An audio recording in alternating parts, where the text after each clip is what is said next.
High,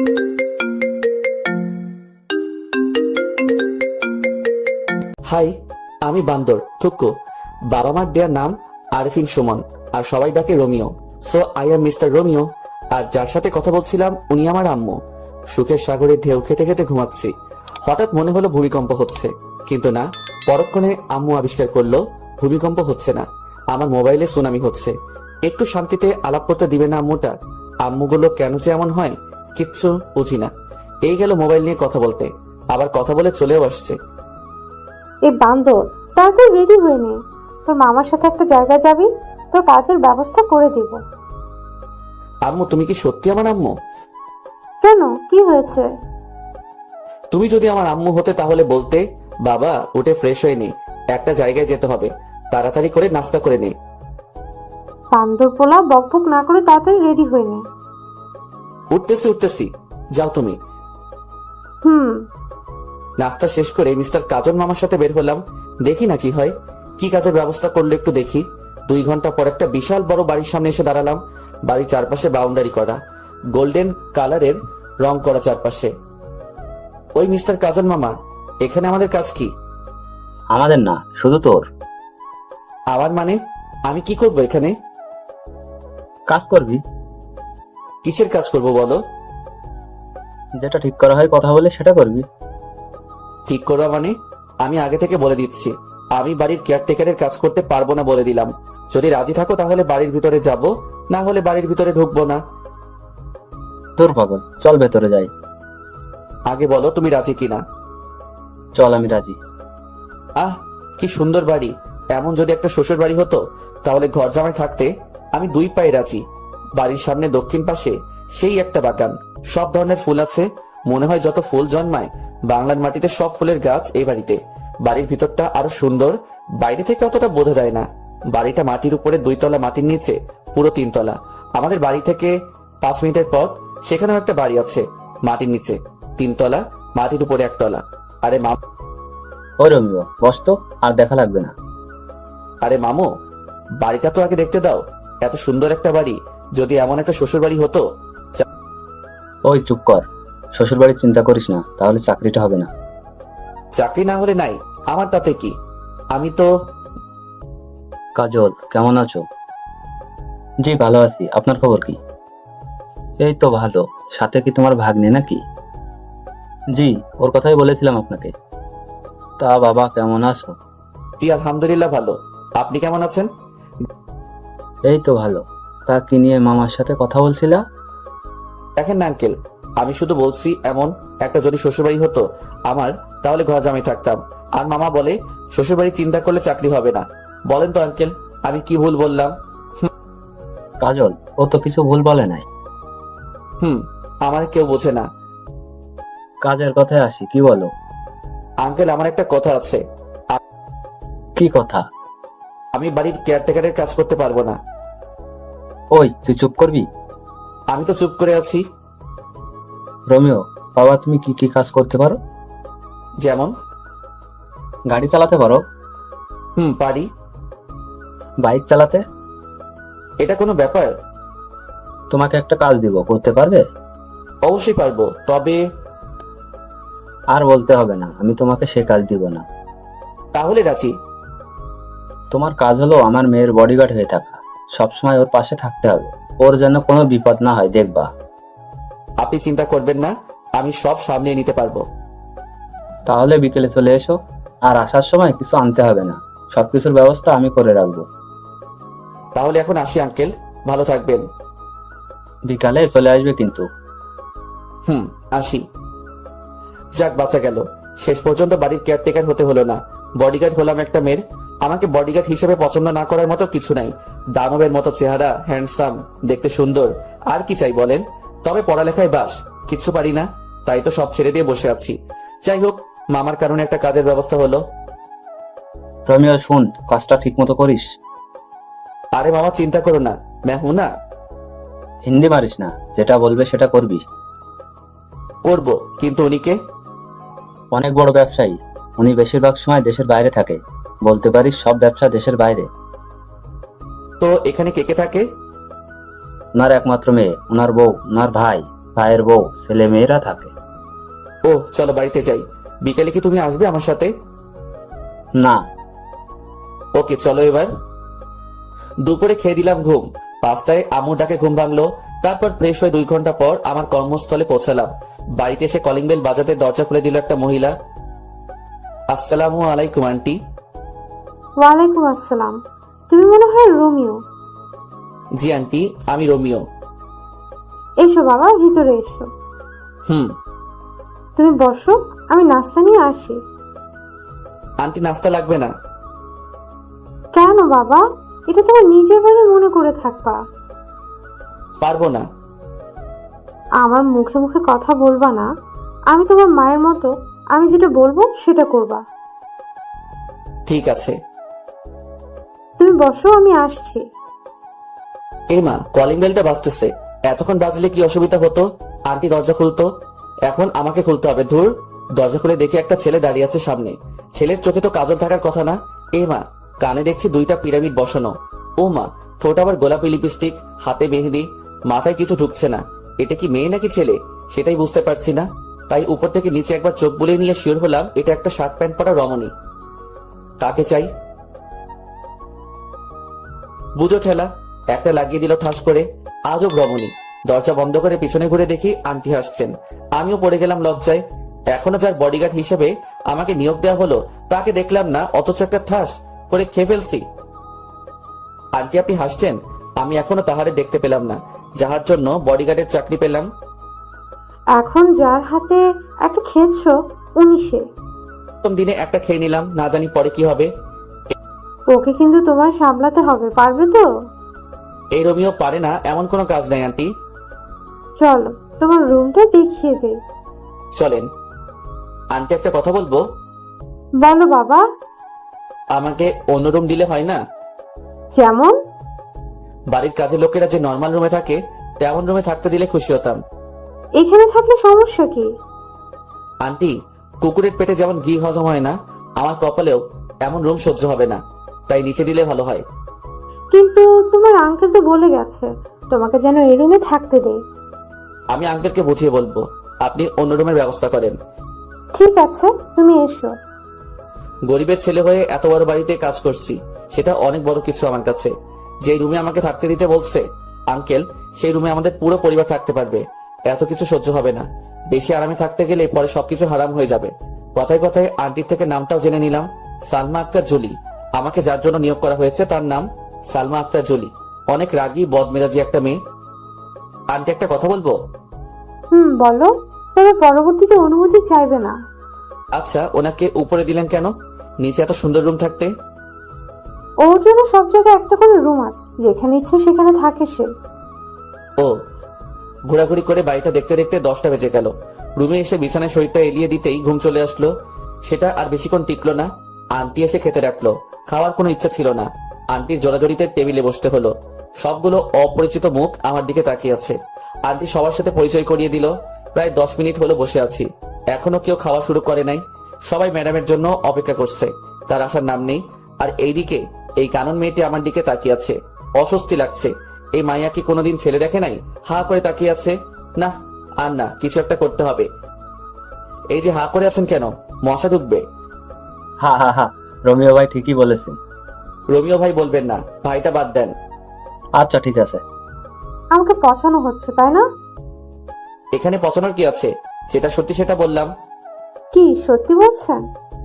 মশা ঢুকবে, এটা কি সত্যি না? এখানে কি হচ্ছে? সবাই চুপ। সবাই চুপ করে আছে, কারণ জুলি ম্যাডাম আসছে। কাকে কি বলবে তার কোনো ঠিক নাই। তাই সবাই চুপচাপ বসে আছে। আর ওই মাইয়াটা আমার দিকে তাকিয়ে আছে। মা, এই ছেলেটা এখানে কেন? ও রোমিও, আজ থেকে এখানে থাকবে। তোর জন্য তোর নিয়োগ করা হয়েছে। আমার জন্য মানে? ও কি আমার বডিগার্ড নাকি? হ্যাঁ। আমি তোমাদের অনেকবার বলেছি আমার কোনো বডিগার্ড লাগবে না। ও সবার সাথে এখানে কেন? ও আমাদের সাথে একসাথে খাবে প্রতিদিন। এটা আমার শেষ কথা। এটা যদি তোমার শেষ কথা হয় তাহলে এটাও শুনে রাখো, আমি তোমাদের সাথে বসবো না খেতে। আন্টি বাদ দেন। আমাকে নিয়ে আপনাদের মধ্যে অশান্তি হোক সেটা চাই না। আমার এমনিতে খেতে ইচ্ছে করছে না। আমি বরং রুমে যাই, আপনারা খাওয়া শুরু করেন। দরকার কি আমাকে নিয়ে মা মেয়ের সম্পর্কে ফাটল ধরানোর? তাই উঠে চলে আসলাম। এখন থেকেই বুঝতে পারছি এই মেয়ের বডিগার্ড থাকতে হলে আমাকে অনেক কিছু সহ্য করতে হবে। এসব ভাবতে ভাবতে কখন ঘুমিয়ে পড়েছি মনে নেই। সকাল 6টায় মোবাইলে কাউয়ার ডাকে ঘুম ভাঙলো। মোবাইলে অ্যালার্ম টোন দিছি কাউয়ার ডাক। হা হা হা হা। উঠে শুরু করলাম দৌড়। দৌড়ানো শেষ করে আস্তে আস্তে অন্য ব্যায়াম শেষ করে 8টায় রুমে ঢুকলাম। রুমে ঢুকে দেখি কানন কি যেন খুঁজতেছে। এই যে কি খুঁজে হচ্ছে শুনি? না, কিচ্ছু না। তাহলে সকাল সকাল আমার রুমে কি? ইচ্ছে করছিল আপনাকে দেখতে। বাইরে থেকে যখন দেখলেন রুমে কেউ নেই, তাহলে ঢুকলেন কেন? এত কৈফিয়ত দিতে পারবো না, ইচ্ছে হলো তাই ঢুকছি। তাছাড়া এত জিম করে কি হবে? এমনি মেয়েরা লাইন ধরে থাকবে।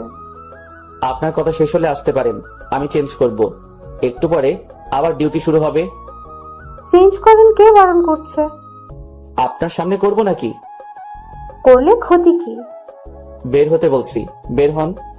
না, আমার সামনে চেঞ্জ করতেই হবে। কি বেয়াদব মেয়ে রে মাইলি। কি হলো? চেঞ্জ করেন। আন্টি, কাউকে ডাকতে হবে না, যাচ্ছি আমি, পরে আবার আসবো। এই বলে দৌড়ে চলে গেল। দেখলেন তো পাঠকগণ, কি লুইচ্ছা বেয়াদব ফাজিল মাইয়া।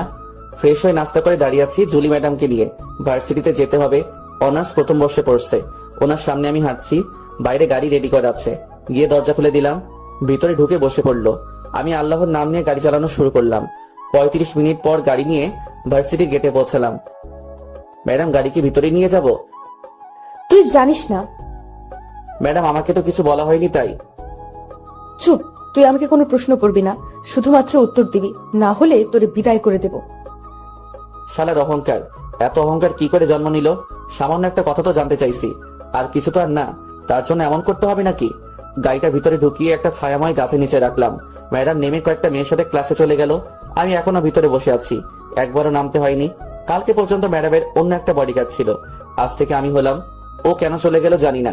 বসে বসে এইসব ভাবছি, তখনই দেখলাম ম্যাডামের সাথে মেয়েগুলো সহ ম্যাডাম আসছে। একটু সামনে আসতে কয়েকটা ছেলে গিয়ে পথ আগলে দাঁড়ালো।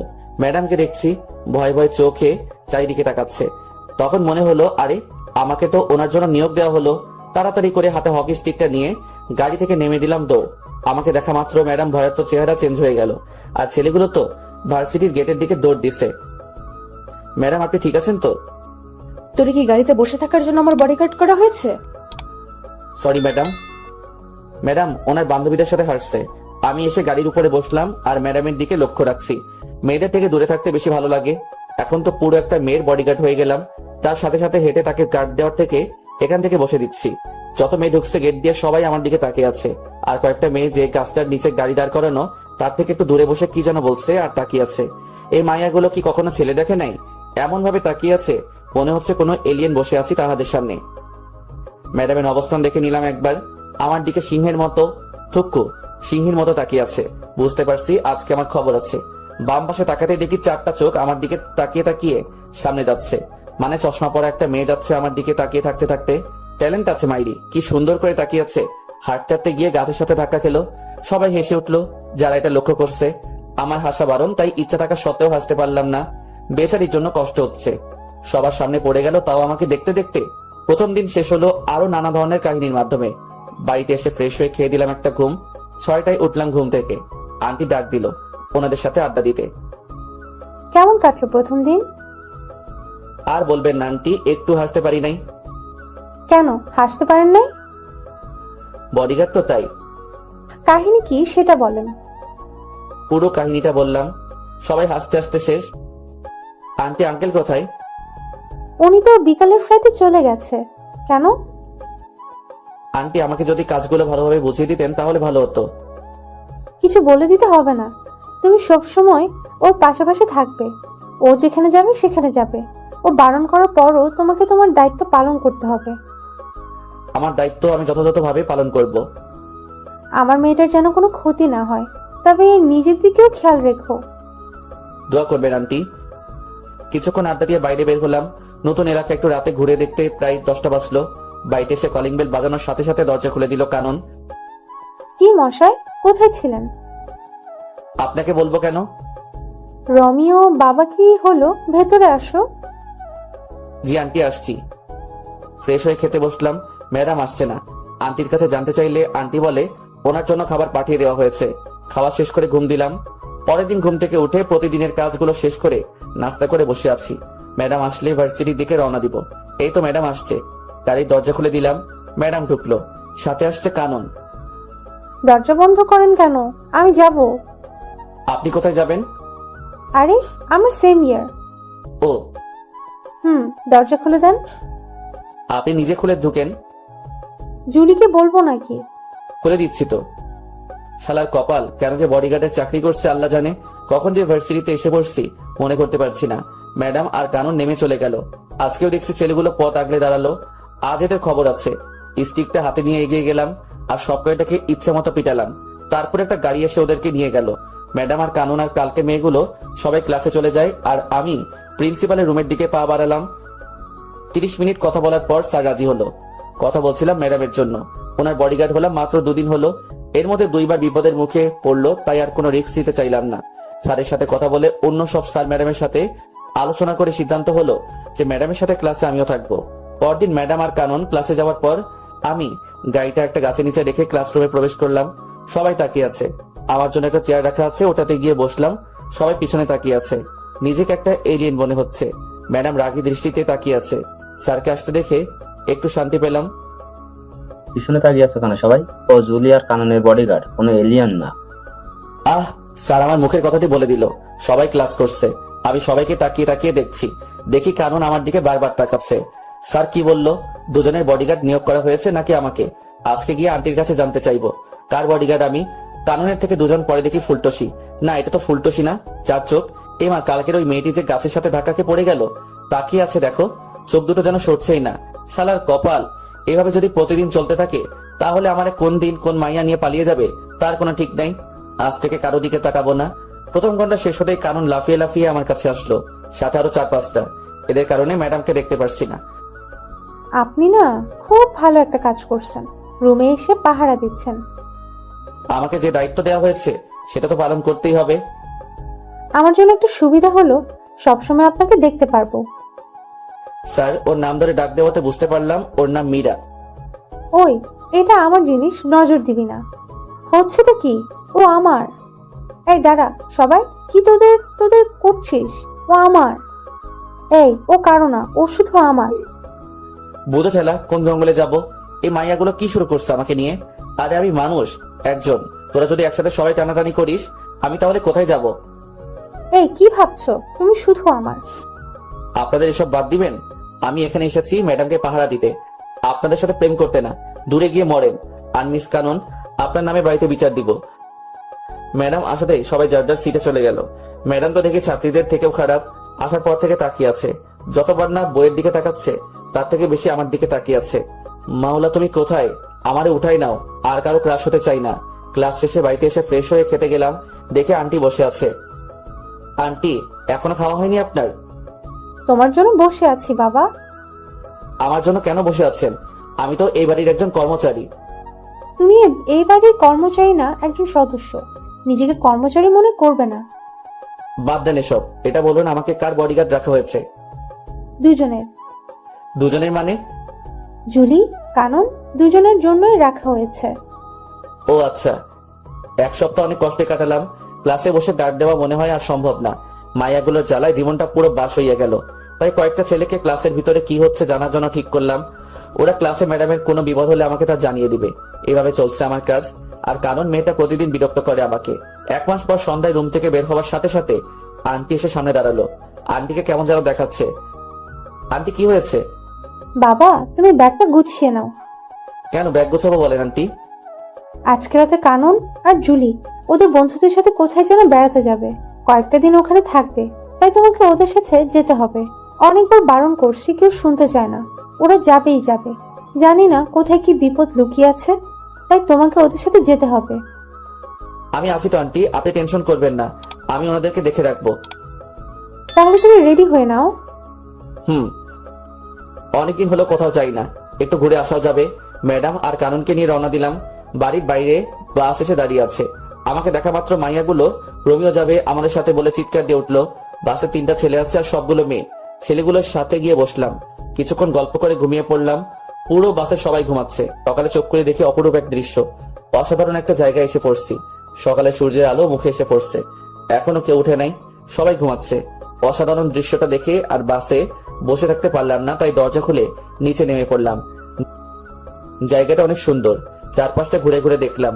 ঘুরতে ঘুরতে যখন লেকের পাড়ে এসে বসেছি তখনই মনে পড়লো এটা তো মহামায়া লেক। আমাদের বাড়ি থেকে 1 ঘন্টা লাগে গাড়ি নিয়ে আসতে। একটা বোট ভাড়া করে ঝর্ণা দেখতে গেলাম লেকের পূর্ব পাড়ে। প্রায় 3 ঘন্টা বোর্ডে করে ঝর্ণায় পৌঁছালাম। তার সিঁড়ি বেয়ে উপরে উঠলাম, তারপর সেখান থেকে লাফ দিলাম লেকের পানিতে। কিছুক্ষণ সাঁতার কেটে আবার বোর্ডে উঠলাম। 11:30 আগের জায়গায় দাঁড়ালো। আমি নেমে ওর ভাড়া দিয়ে বাসের দিকে রওনা দিলাম। সবাই বাইরে বসে আছে বাসের সামনে, ছেলে 3টা বাসের উপরে।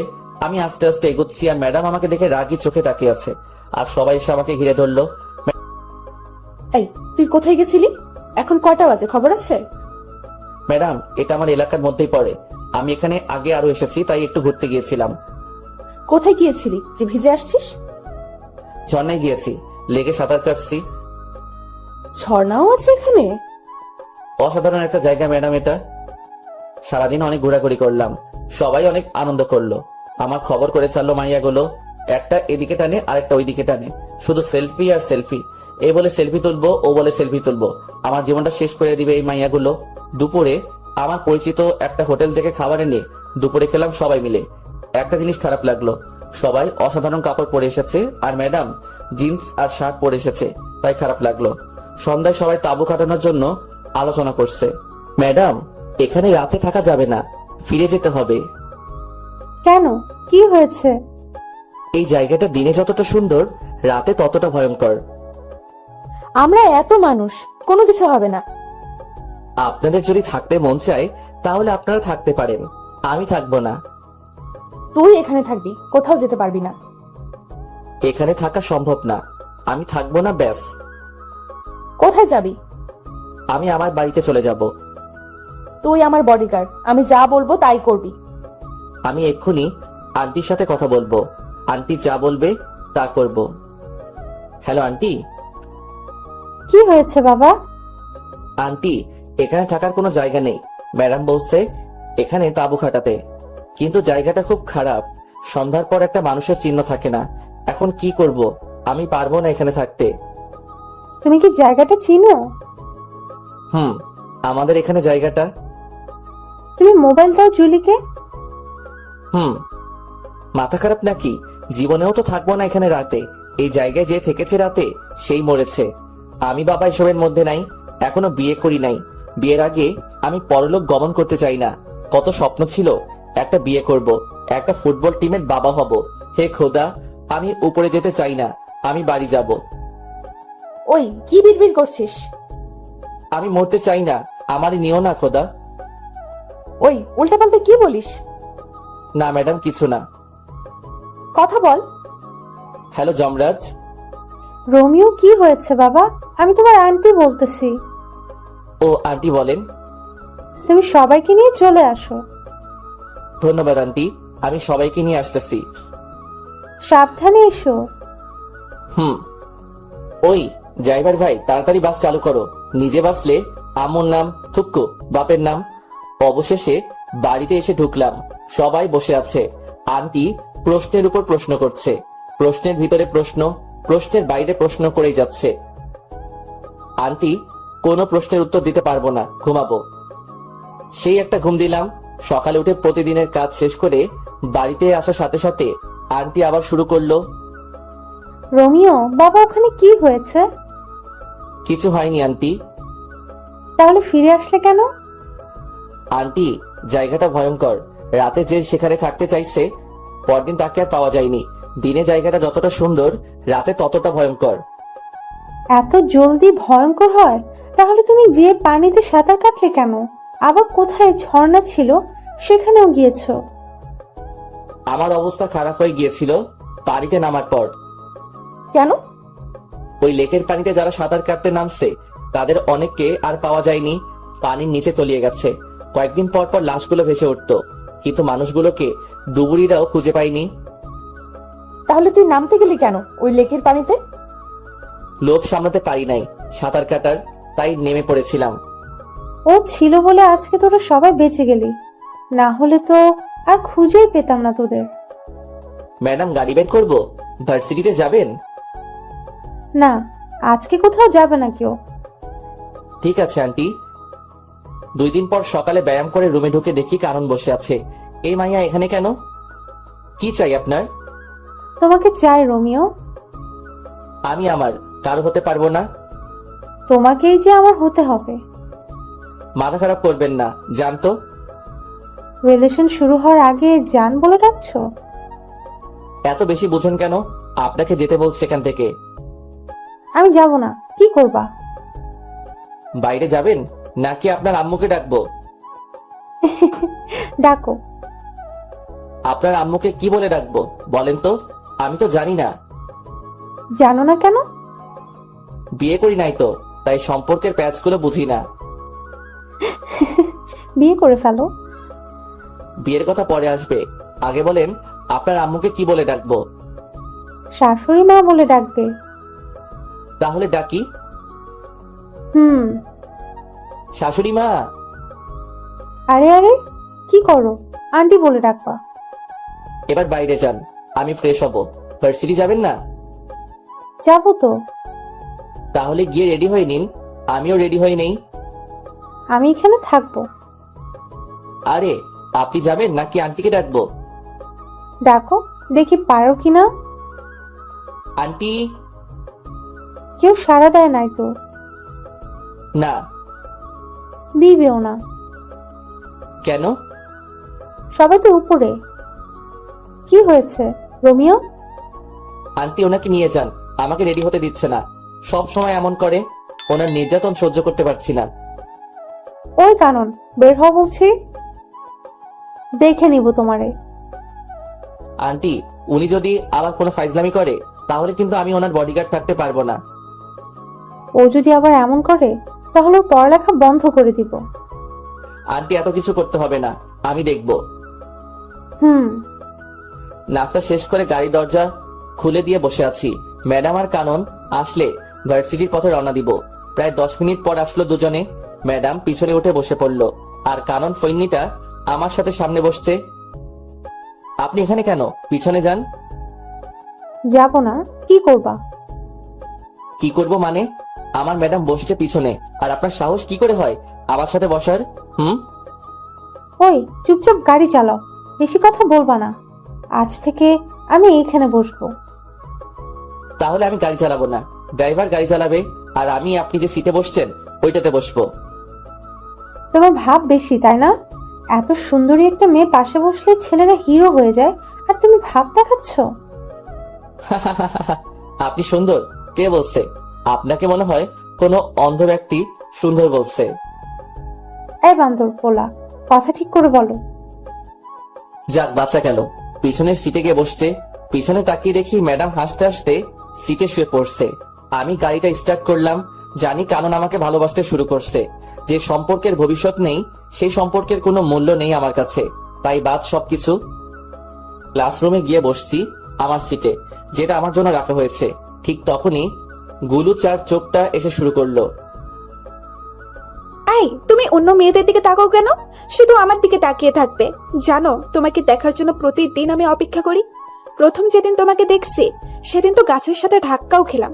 জানো, প্রথমে একটু ব্যথা লাগলো, যখন দেখলাম সবাই হাসছে, তুমি হাসছো না, তখন আমার সব ব্যথা কোথায় যেন চলে গেল। এই, হাঁ করে আছো কেন? তারপর কি হলো? তারপর আর কিছু নাই। তুমি শুধু আমার। তোমার জন্য আমি সারা জীবন অপেক্ষা করতে পারবো রোমিও। আমিও অপেক্ষা করতে পারবো, শুধু তুই না। আমি তোমার জন্য মরতেও রাজি রোমিও। শালার কপাল, এই মাইয়াগুলো আমারে জ্বালিয়ে মারবে দেখছি। 2-1 নাম জানি, আর কারো নামটাও জানি না। সবাই প্রপোজ করতেছে, শুধু ম্যাডাম ছাড়া। ওই সবাই দূরে গিয়ে মর। ও আমার বডিগার্ড। বডিগার্ড মানে বুঝিস তো? ও আমার পুরো বডি সুরক্ষিত রাখবে, তাই ও শুধুই আমার। শুরু হলো আমারে নিয়ে টানাটানি। কোথায় যাব আমি? ইয়া মাবুদ, এই মাইয়াগুলোর বিয়ে হয় না কেন? কানা বোবা যে কারোর সাথে ওদের বিয়ে দিয়ে দাও, তবুও আমার মুক্তি দাও খোদা। এই ভাই, আপনাদের ক্লাসের মাইয়াগুলো এত লুইচ্ছা কেন? সবাই একটা ছেলের পিছনে পড়ে আছে, কিছু বলতে পারছেন না আপনারা? আমি চলে যাচ্ছি, আপনারা সামলান এদেরকে। বাপরে বাপ, অসহ্য। ক্লাস থেকে বের হয়ে গাড়িতে বসলাম। এটা সেটা করে সময় কাটিয়ে দিলাম। ক্লাস শেষে বাড়িতে আসলাম, আঙ্কেল এসেছে। যাক, একটু বসে কথা বলা যাবে। কেমন আছো রোমিও? জি স্যার, ভালো। স্যার বলবা না, আঙ্কেল বলবা। আমি আপনার এখানে কাজ করি, আপনি আমার স্যার। তুমি আমার ছেলের মতো, তুমি আঙ্কেল বলে ডাকবে। আচ্ছা ঠিক আছে, আপনি কেমন আছেন বলেন? এই তো আলহামদুলিল্লাহ। তোমার সময় কেমন কাটছে? প্যারাময় জীবন কাটাচ্ছি। কিছু বললা? না আঙ্কেল, কিছু বলি নাই। যাও ফ্রেশ হয়ে এসো, একসাথে খাবো। ফ্রেশ হয়ে খেতে গেলাম, সবাই বসে আছে, একটা চেয়ার খালি আছে, তাও ম্যাডামের পাশে। না, ওটাতে বসা যাবে না, এমনিতেই রেগে আছে আমাকে এখানে দেখে। আবার যদি পাশে বসি তাহলে তো খবর আছে। রোমিও দাঁড়িয়ে আছো কেন? বসো। আরে রোমিও ভাই বসো, আমরা সবাই বসে আছি তো। না, আমি এখানে ঠিক আছি। রোমিও বসবে কি করে? জুলি তো একটাই বসছে, আরেকটাতে পা দিয়ে আছে। আন্টি, আমি এখানে ঠিক আছি তো? না, কিছু ঠিক নেই, তুমি এখানে বসবে। জুলি, পা নামিয়ে বসো। আন্টি, আমি এখানে বসবো না। তাছাড়া আমি একজন কর্মচারী, আমাকে মালিকদের সাথে বসে খাওয়া মানায় না। আমি আমার রুমে খাবো। বেশি কথা বলবা না, যেটা বলছি সেটা করো। জুলির পাশে বসো। আর শোনো, তুমি এ বাড়ির কর্মচারী না, আর যেন না শুনি এমন কথা। যাক, পা নামালো। রোমিও, আমি আবার চলে যাবো এখন, জুলির খেয়াল রেখো। আঙ্কেল, আমি আছি তো, আমি সব সামলে নিব। তুমি আসো বলে তো এখন আমি নিশ্চিন্ত। খাওয়া শেষ করা পর্যন্ত রাক্ষসীর মতো তাকিয়েছিল, মনে হচ্ছে আমাকে একা পেলে মশলা না মাখিয়ে খেয়ে ফেলবে। ম্যাডামের তাকানো দেখে বুঝতে পারছি আমার কপালে খারাপই আছে। খেয়ে সোজা বিছানায় দিলাম লম্বা করে ছোট একটা ঘুম। কতক্ষণ ঘুমাইছি জানি না। ঠান্ডা ঠান্ডা লাগছে কেন? ছাদ ফুটো হয়ে গেল নাকি? তাকিয়ে দেখি ম্যাডাম। না ম্যাডাম আমার রুমে কেন আসবে? স্বপ্ন দেখছি না তো? চিমটি কেটে দেখি, না না, এটা স্বপ্ন না, সত্যি। রাগী দৃষ্টিতে তাকিয়ে আছে, চোখ দিয়ে আগুনের ফুলকি বের হচ্ছে। হাতে বালতি কেন? তাহলে কি ম্যাডাম পানি ঢেলে দিল আমার গায়ে? কিন্তু কেন এমনটা করলো? আবুলের মতো তাকিয়ে আছিস কেন? কি করব ম্যাডাম? আমি শপিং করতে যাব। তো আমি কি করব? কি করবি মানে? তোরে কেন রাখা হয়েছে জানিস না? সরি ম্যাডাম, আমি ফ্রেশ হয়ে আসছি, 2 মিনিট সময় দেন। 2 মিনিট থেকে 1 সেকেন্ড লেট করলে দেখবি তোরে কি করি। শালার কি কপাল, ঘুমানোর অপরাধেও থাপ্পড় খাচ্ছি। তাড়াতাড়ি করে ফ্রেশ হয়ে এসে রেডি হলাম। রুম থেকে বের হয়ে দেখি ম্যাডাম সোফায় বসে আছে। ম্যাডাম চলুন। 12 সেকেন্ড লেট করে এসেছিস। Sorry madam. 12 সেকেন্ড লেট করায় 12টা থাপ্পড় খেতে হলো। হয়তো দুপুরে ওনার পাশে বসে খেয়েছি বলে ভালো শাস্তি দিচ্ছে। কোনোদিন ভুলেও আর টেবিলে বসে খাবো না। 4:30টায় বের হয়েছি আর এখন বাজে 7টা। ম্যাডামের পিছন পিছন হাঁটতেছি, একবার এই দোকানে আরেকবার ওই দোকানে ঢুকতেছে। এখনো একটা কিছুই নিল না। কেউ একজনকে দেখলাম, কে হতে পারে? এই তো আবার দেখলাম লুকিয়ে গেছে ওই দাঁড়িয়ে থাকা পুতুলের পাশে। ওকে ধরতে গিয়ে পিছনে তাকিয়ে দেখি ম্যাডামকে মারতে আসছে। পিছন থেকে ছুরি নিয়ে কোনো মতে দৌড়ে গিয়ে ম্যাডামকে হালকা ধাক্কা দিয়ে সরিয়ে নিলাম। কোপটা আমার ডান হাতে লাগলো। সে অবস্থায় ম্যাডামকে নিয়ে দৌড়াচ্ছি। শপিং মলের অনেক ভিতরে চলে গিয়েছিল, তাই গাড়ির কাছে যেতে সময় লাগছে। বাম হাতে ম্যাডামকে শক্ত করে ধরে রেখে দৌড়াচ্ছি। ম্যাডাম চিৎকার করে উঠছে, তাকিয়ে দেখি ম্যাডামকে ছুরি মেরে দিচ্ছে। টেনে সামনে নিয়ে আসলাম, ছুরিটা আমার বাম হাতে ঢুকে গেছে। সামনে মানুষের ভিড়ে যেতে একটু কষ্ট হচ্ছিল। তখন পিছন থেকে একটা কোপ খেলাম, আর একটু এগিয়ে যাওয়ার পর ম্যাডাম পড়ে গেল। টেনে তুলে দেখি দাঁড়াতে পারছে না, তাই কোলে তুলে নিয়ে দৌড় শুরু করলাম। একটু দৌড়ানোর পর আর পারছি না কোলে তুলে রাখতে, তাই পিঠে নিয়ে দিলাম দৌড়। কোনো মতে গাড়ির দরজা খুলে ম্যাডামকে ঢুকিয়ে দিলাম। তখন খেয়াল করলাম ম্যাডামের দিকে। ম্যাডাম আজকে কালো জিন্সের সাথে সাদা একটা শার্ট পরছিল। শার্টটা পুরো লাল হয়ে গেছে রক্তে। তাহলে কি আমি ম্যাডামকে রক্ষা করতে পারলাম না? গাড়ির দরজা লাগিয়ে দিয়ে গাড়ি চালাচ্ছি। গাড়িটা চালাতে খুব কষ্ট হচ্ছে, হাতে ব্যথা করছে, রক্ত ঝরে সবকিছু লাল হয়ে যাচ্ছে। অবশেষে বাড়িতে ঢুকলাম, গাড়ি দাঁড় করিয়ে দরজা খুলে দিলাম ম্যাডামকে। ম্যাডাম নেমে আসতে পারছে না, কোলে নিয়ে নিলাম ম্যাডামকে। তারপর দরজার সামনে গিয়ে কলিং বেল চাপ দিলাম। আন্টি দরজা খুলে আমাদের দুজনের গায়ে রক্ত দেখে কেঁদে দিচ্ছে।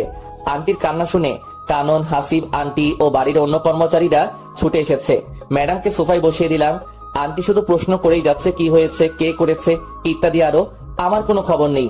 আমি ম্যাডামের দিকে তাকিয়ে আছি। একটা কথা শুধু মাথায় ঘুরছে তখন, আমি কিসের বডিগার্ড হলাম? আমি আমার ম্যাডামকে রক্ষা করতে পারি নাই। আমি কি করছি এটা? হঠাৎ করে আমি নিচে পড়ে যাই, আর কোনো কিছু মনে নাই আমার। কখন জ্ঞান ফিরলো জানি না। জ্ঞান ফেরার পর দেখি সবাই আমার দিকে তাকিয়ে আছে। আমি হাত দুইটা নাড়াতে পারছি না একটুও। এই তো জ্ঞান ফিরেছে, আমাকে এবার যেতে হবে, রাত তো অনেক হয়েছে। আন্টি ম্যাডাম কোথায়? উনি ঠিক আছে তো? তুমি এখন একটা কথাও বলবা না, আগে সুস্থ হও। আর তোমার ম্যাডামের কিছু হয়নি, ও ঠিক আছে। রোমিও, কি হয়েছিল? তুই যা তো, ও কি এখন কথা বলার মতো অবস্থায় আছে? কানন, যা তো, ওর জন্য স্যুপ নিয়ে আয়। যাচ্ছি। আন্টি, আম্মু আব্বু কি কিছু জানে? না, এখনো জানাইনি। তোমার আঙ্কেলকেও জানাইনি, তুমি বললে জানাবো। না, জানানোর দরকার নাই। তুমি সুস্থ হও, তারপর জানাবো। না, কোনোদিন জানাবেন না। আচ্ছা ঠিক আছে, জানাবো না। জেঠিমা, স্যুপ নাও। আন্টি, ম্যাডাম কেমন আছে? ম্যাডামের কি হয়েছে? ম্যাডাম ঠিক আছে তো? আরে বাবা, তোমার ম্যাডাম ঠিক আছে। আমি ম্যাডামের গায়ে রক্ত দেখছি। বলেন ম্যাডামের কি হয়েছে? কিছু হয়নি তো, পায়ে একটু ব্যথা পেয়েছিল। আর এতক্ষণ তো এখানে ছিল জুলি, তোমার জ্ঞান ফেরার আগে ঘুমাতে গেল। এবার স্যুপটা খেয়ে নাও। আমি স্যুপ তো খাই না আন্টি। না খেলে তোমাকে ওষুধ খাওয়াবো কি করে? ওষুধ খাবো না। খাবে না মানে কি? তোমাকে খেতে হবে। আমি স্যুপ খাই না। খাও না তো কি হয়েছে, এখন থেকে খেতে হবে। তাহলে ওকে খাওয়াবো কি করে? জেঠিমা, ও একপাশে মুখ করে শুয়ে আছে, মাথাটা হালকা উঁচু করে খাইয়ে দাও। ঠিক আছে। আমি কিন্তু খাবো না আন্টি। চুপ, বেশি কথা বলবা না। আন্টি ওষুধ খাইয়ে চলে গেল। আমি এক পাশে মুখ করে শুয়ে আছি, ভালো করে ঘুমাতেও পারছি না। চিত হয়ে শুতে গেলে পিঠের সেলাই খুলে যেতে পারে। কখন ঘুমিয়ে পড়ছি নিজেও জানি না। তো বন্ধুরা, এতক্ষণ ধরে গল্পটি শুনেছো। গল্পটি তোমাদের কাছে কেমন লাগছে? যদি গল্পটি ভালো লেগে থাকে এবং এ ধরনের গল্প আরো শুনতে পছন্দ করো, তাহলে এক্ষুনি নিচে থাকা সাবস্ক্রাইব বাটনটি টিপে আমাদের পরিবারের একজন সদস্য হয়ে যাও এবং গল্পটি কন্টিনিউ করো।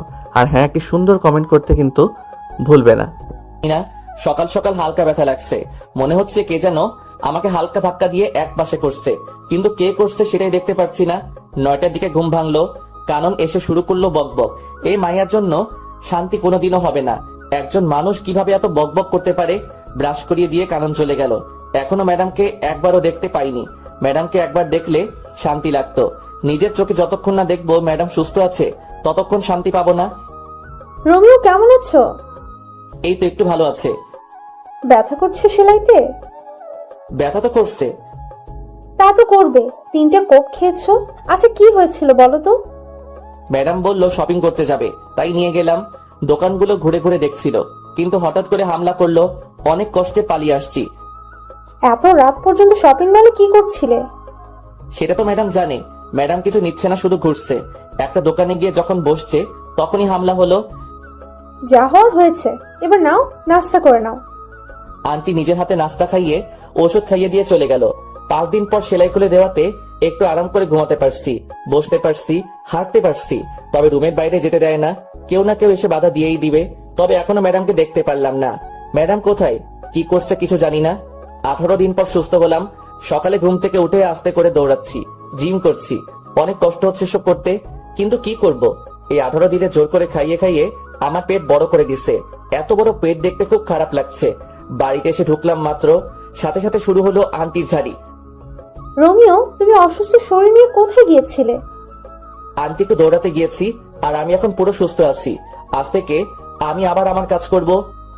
তুমি কোথাও যাবে না, আরো কিছুদিন যাক। না আন্টি, আমি আমার কাজ করব আজ থেকে। আমি পুরো সুস্থ। তোমার যা ইচ্ছে তাই করো, আগে নাস্তা করে নাও। ফ্রেশ হয়ে নাস্তা করে নিলাম। এই তো ম্যাডাম আসছে। অনেকদিন পর দেখলাম ম্যাডামকে।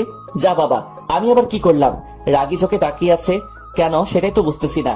শালার কপাল, ম্যাডামের রাগি চোখে তাকিয়ে থাকার কারণটা কি বুঝতে পারলাম না। এত কিছু না ভেবে গাড়িটা স্টার্ট করলাম। গাড়িটা প্রতিদিনের মতো গাছের নিচে রেখে ক্লাসে গিয়ে বসলাম। অনেকদিন পর আসাতে মায়াগুলো শুধু প্রশ্নের উপর প্রশ্ন করে যাচ্ছে। আমি শুধু ওদের প্রশ্নগুলো শুনেই যাচ্ছি। কতজনের উত্তর দিব, কে কোন প্রশ্ন করছে সেটাই তো মনে করতে পারছি না। ওই সবাই চুপ কর। আমার বাবুটার এত বড় একটা বিপদ গেল, আর তুই আমাকে একটুও জানালি না।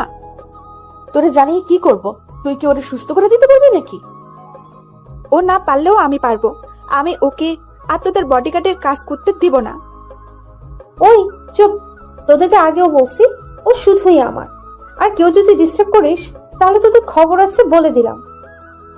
কারণ তুই যেমন করছিস যে মনে হচ্ছে ও তোর হবু বর, আর যার জন্য এত কিছু করলো সে তো ফিরেও দেখে নাই। সেটা ওর ব্যাপার। এই মাইয়াগুলো প্রতিদিন বিরক্ত করেই চলছে। ওদের জন্য কোথাও শান্তি নাই। যেখানে যাই সেখানেই ওদের জ্বালাতন করে যাচ্ছে। প্রায় 1 মাস পরে ম্যাডাম আর কানন ক্লাসে গেল। আমি বাইরে বসে আছি। ওদের জ্বালায় ক্লাসে থাকতে পারছি না। একদিন ক্লাসে থাকলে একদিন বাইরে থাকতে হয়। গাড়িতে বসেছিলাম, কেন যেন গাড়ি থেকে মাথা বের করে পিছনে তাকালাম, তখনই দেখলাম 2 মাস আগে যে ছেলেদের মারছি ওরা আসছে। ওদের সাথে আরো অনেকে আসছে। গাড়িটা জোরে চালিয়ে সিঁড়ির সামনে নিয়ে গেলাম। দরজা খুলে রেখে তাড়াতাড়ি দৌড়ে একতলায় ম্যাডামদের রুমে গেলাম। সবাই আমাকে রেখে তাকিয়ে আছে। দৌড়ে আসাতে হাঁপাচ্ছি তাই। কি হয়েছে রোমিও, এমন করছো কেন? তাড়াতাড়ি চলেন। আরে কোথাও যাব সেটা তো বলবে। এত সময় হাতে নেই। ম্যাডাম আর কারণের হাত ধরে দৌড় দিলাম। ওদেরকে উপরে আসতে দেখে অন্যদিকে গিয়ে অন্য সিঁড়ি দিয়ে নেমে পড়লাম। তারপর গাড়িটা চালানো শুরু করলাম। ওরাও গাড়ি নিয়ে তাড়া করলো, কিন্তু ধরতে পারে নাই। তাই এবার আর কোনো বিপদ হলো না। ওরার উপর কেন এত হামলা হচ্ছে সেটাই বুঝতে পারছি না। কি চাই ওরা, কিছুই তো বুঝলাম না। বাড়িতে এসে দেখে আঙ্কেল এসেছে। আসসালামু আলাইকুম আঙ্কেল। ওয়ালাইকুম আসসালাম। বাবা কেমন আছো? এই তো আঙ্কেল, আপনাদের দোয়ায় ভালো আছি। আপনি কেমন আছেন? আমিও ভালো আছি। তা তোমার কাজ কাম কেমন চলছে? জি ভালো। ভালোভাবে করো আর নিজের খেয়াল রেখো। আঙ্কেল একটা কথা বলার ছিল। কি বলবা বলো। না আঙ্কেল কিছু না। কে হামলা করে ম্যাডামের উপর সেটা জানতে চাইছিলাম। এটা জানতে চেয়ে যদি পরে কিছুদিন আগে ঘটে যাওয়া বিষয়টা যদি সামনে চলে আসে, থাক বাবা, কেঁচো খুঁজতে গিয়ে সাপ বের করার কোনো ইচ্ছে নেই। রোমিও কি ভাবছো? কিছু না আঙ্কেল। তোমার 2 হাতে কাটার দাগ কেন? আগে তো কোনোদিন দেখি নাই। আঙ্কেল তেমন কিছু না, পড়ে গিয়ে কেটে গেছে। তুমি কি আমাকে বোকা পাইছো? আমি দেখেছি অনেকটা কেটেছে। এটা পড়ে গিয়ে হয়নি। কি হয়েছে বলো তো। আঙ্কেল কিছু না, ফ্রেশ হয়ে আসি আমি। সত্যি করে বলো কি হয়েছে। আমি বলছি কি হয়েছে। Aunty please. রোমিও চুপ করো, আমাকে আজকে বলতে হবে। আন্টি। কোনো কথা বলবা না রোমিও, আমাকে বলতে দাও। আর আজকেও যে হামলা করতে চেয়েছিল রোমিওর জন্য পারে নাই, ও দুজনকে নিয়ে পালিয়ে আসছে। আন্টি সবটাই যখন বলে দিলেন, তাহলে এটা বলেন এসবের পিছনে কে আছে? বাবা, আমাদের চারিদিকে অনেক শত্রু, ওরা এসব করেছে। আঙ্কেল আমি ফ্রেশ হয়ে আসি। যাও, আমি অপেক্ষা করছি। আঙ্কেল আপনারা খেয়ে নিন, আমি খাবো না। কেন বাবা? আমার খেতে ইচ্ছে করছে না, আমি ঘুমাবো একটু। আপনারা খেয়ে নিন। কি আর করা, তবে রাতে একসাথে খাবো। সেটা তখন দেখা যাবে।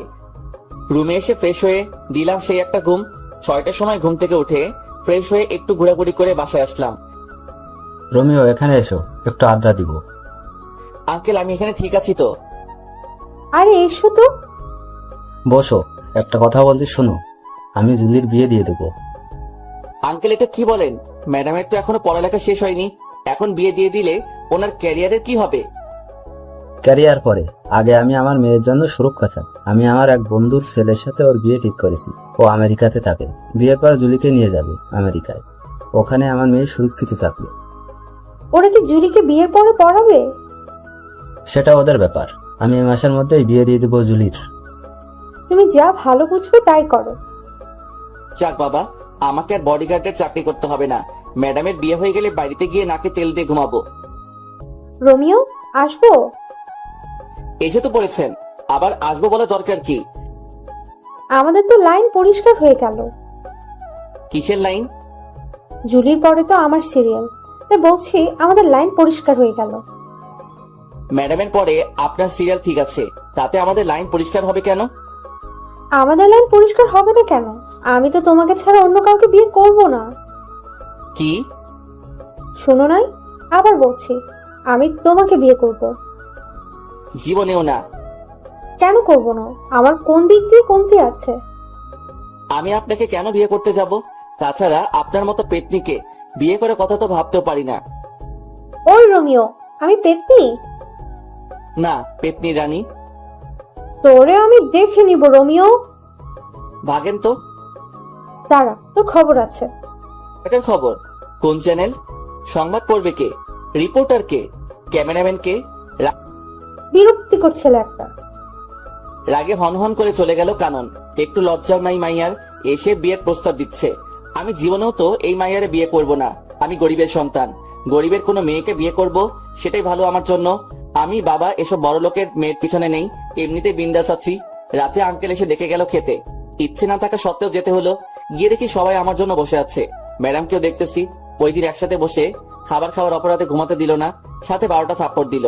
ভুলেও তো সবার সাথে বসে খাবো না, এমনিতে প্রতিদিন সবার সাথে খেতে হয়। আঙ্কেল থাকে না আর ম্যাডাম নিচে আসবে না, তাই ম্যাডামের জন্য খাবার পাঠিয়ে দেওয়া হতো উপরে। রোমিও কি ভাবছো? বসো। না আঙ্কেল, আমি ঠিক আছি। ঠিক আছে মানে কি? বসতে বলছি, বসো। আঙ্কেল আমি বসবো না, আমার খাবারটা আমাকে দিয়ে দিন, আমি সোফায় বসে খেয়ে নেই। আমাদের সাথে বসতে কোনো সমস্যা? আঙ্কেল সমস্যা কিছু না, এমনিতেই ইচ্ছে করছে না। আচ্ছা ঠিক আছে, তুমি সোফায় বসো। একটু পরে, রোমিও, জুলির বিয়ের সবকিছুর দায়িত্ব কিন্তু তোমার। আঙ্কেল আমার মনে হয় না আমি পারবো কিছু করতে, আমাকে ছেড়ে দিন। রোমিও, তুমি পারবে, আমাদের বিশ্বাস তুমি সবটা সামলে নিতে পারবে। আমার কিন্তু তা মনে হয় না আন্টি, আমাকে মাফ করবেন। কোনো কথা শুনতে চায় না, তোমাকে সবকিছু করতে হবে। যদি কোনো কিছু ভুল হয় তখন কিন্তু আমি দায়ী না। ঠিক আছে। তাহলে দায়িত্ব নিয়ে নিলাম, তবে একটা শর্ত আছে। আবার কি শর্ত? ম্যাডামের বিয়ের পর কিন্তু আমি চলে যাব। ম্যাডামের বিয়ে হয়ে গেলে তো আমার আর কোনো কাজ নেই এখানে। সেটা তখন দেখা যাবে। কিন্তু বিয়েটা কবে আঙ্কেল? সোমবার। হাতে মাত্র সময় 2 দিন, 2 দিনে এত কিছু করব কি করে? তোমার যেভাবে ইচ্ছা সেভাবে করবে, যত টাকা লাগবে আমি দিব, তুমি শুধু আয়োজন করো। চেষ্টা করব। কথা বলতে বলতে খাওয়া শেষ করে ম্যাডামের দিকে তাকিয়ে দেখি চোখ দুটি বড় বড় করে তাকিয়ে আছে। হাতের কাছে পেলে আমাকে মনে হয় কাঁচা খেয়ে ফেলবে। কি মেয়ে রে বাবা, বিয়ে কি আমি ঠিক করছি নাকি? আমি কি বলছি আঙ্কেলকে যে ম্যাডামকে বিয়ে দিয়ে দিতে? এসব তো ম্যাডামের বাবা মানে আঙ্কেল করছে ম্যাডামের জন্য। তাহলে উনি কেন এমন সিংহীর মতো তাকিয়ে আছে? বিয়ে করার ইচ্ছা না থাকলে বলে দিতে পারছে না? ওইদিকে তাকিয়ে দেখি কানন চোখ দাঁত কেলাচ্ছে। এই মাইয়ার কোনো কিছুই মাথায় ঢুকে না, বড়ই আজীব এক জন্তু। যতটুকু পেরেছি ততটুকু করছি, এর বাইরে কিছু করা সম্ভব না। এত কম সময়ের মধ্যে যে এত কিছু করতে পেরেছি সেটাই বা কম কিসের? যাক, আর বডিগার্ডের কাজ করতে হবে না। আজকে গায়ে হলুদ, কালকে ম্যাডামের বিয়ে। কি আনন্দ আকাশে বাতাসে। আর পারি না, ম্যাডামকে হলুদ লাগাতে ব্যস্ত সবাই, আর আমি আমার কাজ নিয়ে আছি। কিছুক্ষণ পর কানন সহ একদল রমণী আমার দিকে সারের মতো তেড়ে আসছে। প্রথমে মনে হলো এমনি হলুদ ছোঁয়াছুঁই করার জন্য দৌড়াচ্ছে, পরক্ষণে খেয়াল করে দেখলাম রমণীদের নজর খারাপ, সবার নজর আমার উপর। তার মানে ওরা আমাকে হলুদ লাগাতে আসছে। দৌড়া রোমিও দৌড়া। দৌড়াতে দৌড়াতে গিয়ে খাটের নিচে লুকালাম, তবু বাঁচতে পারলাম না। আন্টি আমাকে লুকাতে দেখে গিয়েছে। কানন জানতে চাওয়ার সাথে সাথে বলে দিচ্ছে। হলুদের অনুষ্ঠান শেষ হয়ে যাওয়ার পর গিয়ে শুয়ে পড়লাম। আজকের থেকে কালকে কাজের চাপটা একটু বেশি, একটু না অনেক বেশি থাকবে। ঘুম থেকে উঠে ফ্রেশ হয়ে নাস্তা করে কাজের তদারকি শুরু করতে হলো। এদিকে কাজের তদারকি করছি, আবার ম্যাডামের বডিগার্ডের কাজও করছি। বলা যায় না কখন কে অ্যাটাক করতে পারে। দেখতে দেখতে 2টা বাজলো, বর আসার কোনো খবরই নেই। আঙ্কেল ফোন দিয়ে যাচ্ছে 2টার পর থেকে, কিন্তু কেউ ফোন তুলছে না। অবশেষে বিকাল 4টায় ফোন তুলে জানায় যার সাথে বিয়ে হওয়ার কথা সে 2 বছর আগে বিয়ে করে ফেলছে। আঙ্কেল অনেকক্ষণ কি নিয়ে যেন ভাবলো, প্রায় 15 মিনিট পর এসে আমাকে ডেকে রুমে নিয়ে গেল। রোমিও, তুমি বাবা আমার মেয়েটাকে বিয়ে করো। কিভাবে সম্ভব আঙ্কেল?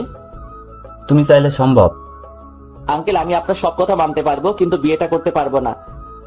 কিন্তু কেন? আঙ্কেল আমি এখন ম্যাডামকে বিয়ে করলে খাওয়াবো কি, রাখবো কোথায়? তাছাড়া আমি গরিবের সন্তান, আমার সাথে যদি ম্যাডামের বিয়ে দেওয়া হয় তাহলে আপনার মান সম্মান কোথায় গিয়ে দাঁড়াবে আপনি ভেবে দেখুন। আমি তো আমার মেয়ের ভালো চাই, ও তোমার কাছে থাকলে ভালো থাকবে, সুরক্ষিত থাকবে। কিন্তু কোনো কিন্তু না, তুমি গিয়ে রেডি হয়ে এসো, আমি এখানে আসি। অবশেষে আমি বিয়ের পিড়িতে। আঙ্কেল নিজে হাত ধরে নিয়ে গিয়ে ম্যাডামের পাশে বসিয়ে দিল। আমি জানি আমাকে বিয়ের পোশাকে দেখে অনেক মেয়ের কষ্ট হচ্ছে, কিন্তু আমার তো কিছু করার নেই। আব্বু আম্মুকে দেখলাম অনেক খুশি। আঙ্কেল অনেকক্ষণ কথা বললো দুজনের সাথে, কি বলছে কে জানে। ম্যাডামের পাশে বসার পর প্রথমে চোখ পড়লো কাননের দিকে। মেয়েটির চোখ দিয়ে পানি পড়ছে। আমি জানি যে ও আমাকে সত্যি অনেক ভালোবাসে, কিন্তু কি থেকে কি হয়ে গেল। তবে আমি একটু জিনিস এখন থেকে বুঝতে পারছি যে এই বিয়েটার পর থেকে আমার কপালে অনেকগুলো থাপ্পড় আছে। কয়টা আছে সেটা জানি না। বিয়ের সব আনুষ্ঠানিকতা শেষে ম্যাডামকে রুমে নিয়ে গেল। আমি টুপ করে আমার রুমে ঢুকে বিয়ের পোশাক ছেড়ে একটা জিন্স আর টি শার্ট পরে বাইরে বের হলাম। এদিক সেদিক ঘোরাঘুরি করছি, কিছু মাথায় ঢুকছে না। রাত 10টায় বাসায় ঢুকলাম, এত রাত করে বাড়ি ফিরাতে কেউ দেখেনি। রোমিও, কোথায় গিয়েছিলে? একটু বাইরে গিয়েছিলাম। তোমাকে তো বিয়ের পর থেকে খুঁজে পাওয়া যাচ্ছে না, কোথায় ছিলে? ভালো লাগছে না তাই একটু বাইরে বের হয়েছিলাম। বুঝলাম। এখন খেতে আসো। জি ম্যাডাম, খাবেন আন্টি? জুলি এখন থেকে তোমার বউ, ম্যাডাম না, ঠিক আছে? আর আমরা দুজনকে তুমি মা বাবা বলে ডাকবে। আগে ম্যাডাম আমাকে মেনে নিক, তারপর ভেবে দেখবো। তাও ঠিক বলছো, এখন খেয়ে নাও। কানন চুপচাপ খাচ্ছে আর বারবার আমার দিকে তাকাচ্ছে। আমি জানি মেয়েটি অনেক কষ্ট পেয়েছে। ভালোবাসার মানুষটা অন্য কারো হয়ে যেতে দেখলে কে বা ভালো থাকতে পারে। খুব কষ্ট হচ্ছে কাননের জন্য, কিন্তু আমার কিছুই করার নেই। চুপচাপ খেয়ে নিলাম। সারাদিনের ক্লান্তি ভর করে আছে, এখন একটা ঘুম দিতে পারলে ভালো হয়। রোমিও, কোথায় যাচ্ছো? ঘুমাতে যাচ্ছি। তা তো বুঝলাম, কিন্তু ওইদিকে কেন? কোথায় যাব? আমার রুম তো ওইটা। আজ থেকে তোমার আর জুলির রুম একটা, আর আজকে তোমাদের বাসর রাত। তুমি উপরে জুলির রুমে যাও। কানন বলছে এই কথা ও কিভাবে পারলো এত তাড়াতাড়ি নিজেকে মানিয়ে নিতে? যাক, ভালোই হলো। যত তাড়াতাড়ি মানিয়ে নিতে পারবে ততই ভালো হবে তার জন্য। ও রোমিও, কি ভাবছো? না, কিছু না। তাহলে যাও জুলির রুমে। আচ্ছা চলো, আমি তোমাকে এগিয়ে দেই। লাগবে না। আরে চলো তো। কানন জোর করে বাইরে থেকে ধাক্কা দিয়ে ম্যাডামের রুমে ঢুকিয়ে দিয়ে দরজা বাইরে থেকে বন্ধ করে দিছে। আমার এখন কি করা উচিত আমি বুঝতে পারছি না। সোফায় গিয়ে শুয়ে পড়বো নাকি ম্যাডামের সাথে কথা বলবো? রুমের মধ্যে পায়চারি করছি আর ভাবতেছি কি করব। এদিকে ম্যাডাম আমার দিকে তাকিয়ে আছে, আমার গতিবিধির উপর নজর রাখছে। প্রায় 45 মিনিট ভেবেও কিছু পেলাম না। আরো 5 মিনিট পর ম্যাডাম প্রথম মুখ খুললো। বান্দরের মতো লাফাচ্ছিস কেন? ম্যাডাম লাফাচ্ছি না তো, ভাবছি। কি ভাবছিস? বলা যাবে না। না বললে নাই, তোর কথা শোনার শখ আমার নাই। ম্যাডাম, আজকের এই বিয়ের জন্য আমি দায়ী না। তাহলে কে দায়ী বল? আপনার বাবা, উনি জোর করে বিয়ে দিচ্ছে। আমি কি করব বলেন? বিয়ে দিছে শেষ, আর কোনো কথা নাই। আমি তোরে মানবো না। আমার ঠেকা পড়ছে নাকি? ওই শুন, আমি তোরে আমার বর হিসেবে মানবো না। কোনোদিন যদি স্বামীর অধিকার নিয়ে আসছিস তো সেদিন দেখবি কি করি তোরে। আমি এখন একটু ঘুমাবো, আসি। ওইদিকে কই যাস? আমার রুমে ঘুমাবো। কারণের রুমে যাবি না বলে দিলাম। ম্যাডাম, এখানে কাননের কথা আসছে কেন? তোর তো আবার ওর সাথে ভাব বেশি। এখন যদি ওর কাছে চলে যাস? তাতে আপনার কি? বেশি কথা বলবি না। যা, কোথায় যাবি? আমার ঘুম পাচ্ছে। কত বড় ফাজিল মাইয়া, নিজে তো বাসর ঘরে জায়গা দেয় নাই, আবার কারণের কথা বলছে। আমি লুচ্চা, বদমাইশ, ইতর, চরিত্রহীন হতে পারি, তাই বলে অন্যের দিকে নজর দিব কেন? ঘরে বউ থাকতে ইস দেখতে বউ বলে মনে হচ্ছে না, মনে হচ্ছে কোনো পরী বসে আছে বিছানায়। আচ্ছা, পরীদের তো ডানা থাকে, আমার বউয়ের কি ডানা ছিল? যদি ডানা থাকতো তাহলে তো দেখতাম। আজ প্রথম ম্যাডামকে শাড়ি পরা অবস্থায় দেখছি। অন্য মেয়েরা তো শখ করে হলেও শাড়ি পরে, কিন্তু উনি কখনো পরে নাই। কখন ঘুমিয়ে পড়ছে নিজে জানি না। সকালে দুলাভাই দুলাভাই দুলাভাই চিৎকারে ঘুমের কয়টা বাজলো খবর নেই। কে এই রমণী সকাল সকাল দুলাভাই দুলাভাই করে দরজা ধাক্কাচ্ছে? গুড মর্নিং দুলা ভাই। শুধু তাকিয়ে আছি। এই মাইয়ার এমন আচরণ দেখে তো আমি পুরাই টাসকি। দুলা ভাই, কি দেখছেন? আপুকে দেখেন না কালকে? না, দেখি নাই আপুকে। আমি তো নিজে নিয়ে গেলাম আপনাকে আপুর রুমে, বাসর ঘরে। তো কি হয়েছে? কি হয়েছে মানে? কালকে কি আপনি আপুর সাথে বাসর করেন না? কে বলছে করি নাই? করছি তো। তাহলে আপনি এখানে কেন? আপনার আপু বলছে সকাল 10টায় উঠবে। আমি যদি ওখানে থাকি তাহলে আপনি ডিস্টার্ব করলে ঘুমাতে পারবে না, তাই আমারে সকাল সকাল এখানে পাঠিয়ে দিল। দুলা ভাই, আপু কি দিল কালকে রাতে? যা দিল তা তো বলা যাবে না। ভাই বলেন না, আমি ছাড়া তো কেউ জানবে না। আপনাকে বলবো কেন কালকে রাতের কাহিনী? ভাই বলেন না প্লিজ। বলবো। বলেন। আমার লজ্জা করছে। ইস, মেয়েদের মতো লজ্জা পাওয়ার কিচ্ছু হয়নি, বলেন। বলবো। আরে বাবা বলেন না। বাস। কি? কালকে রাতে আপনার আপু আমারে বাস দিছে। এই কথাটা আরো আগে বলে দিলে কি হতো? আগে না বলি আর পরে বলছি, কথা তো বলছি নাকি? তা কেমন বাস দিল? লম্বা, তৈল মাখানো লম্বা লম্বা বাস দিল। ভালো করছে। এখন উঠে আসুন। আর জিম করতে যেতে হবে না, বিয়ে তো হয়ে গেছে, কেউ পড়বে না। কি মেয়ে রে বাবা, জানি মেয়েটি ফাজিল, তবে এতটা যে ফাজিল সেটা জানতাম না। কথা বাড়িয়ে লাভ নেই, খেয়ে আসি। রমিও বাবা, তোমাকে একটা কথা বলি, আমার মেয়েটিকে কেউ কোনোদিন কোনো কিছু জোর করে করাতে পারেনি। ওর যা ভালো লাগে ও তাই করে। আমি জানি না ও এই বিয়েটা মেনে নিয়েছে কিনা, তবে তুমি এতদিন যেভাবে ওর পাশে ছিলে সারা জীবন সেভাবে থাকবে। আঙ্কেল আপনি চিন্তা করবেন না, আমি আছি তো। আমি বিকেলে ফ্লাইটে চলে যাচ্ছি, আর বিকেলে তোমরা ঢাকা দিকে রওনা হবে। কেন আঙ্কেল? আমার একটা বাড়ি আছে ওখানে, সেখানে তোমরা দুজনে থাকবে আজ থেকে। কিন্তু কোনো কিন্তু না, যেটা বলছি সেটা করবে। আচ্ছা ঠিক আছে। বিকেলে আঙ্কেলকে বিদায় দিয়ে আমরাও ঢাকার দিকে রওনা হলাম। কি ব্যাপার, ম্যাডাম এত শান্ত হয়ে আছে কেন? এমন শান্ত থাকতে তো ম্যাডামকে আগে কোনোদিন দেখিনি। তবে কি আমার উপর আজকে কোনো ঝড় আসতে চলেছে? গাড়িতে উঠে ড্রাইভারের পাশে সিটে গিয়ে বসে পড়লাম, আর ম্যাডাম পিছনে গিয়ে বসলো।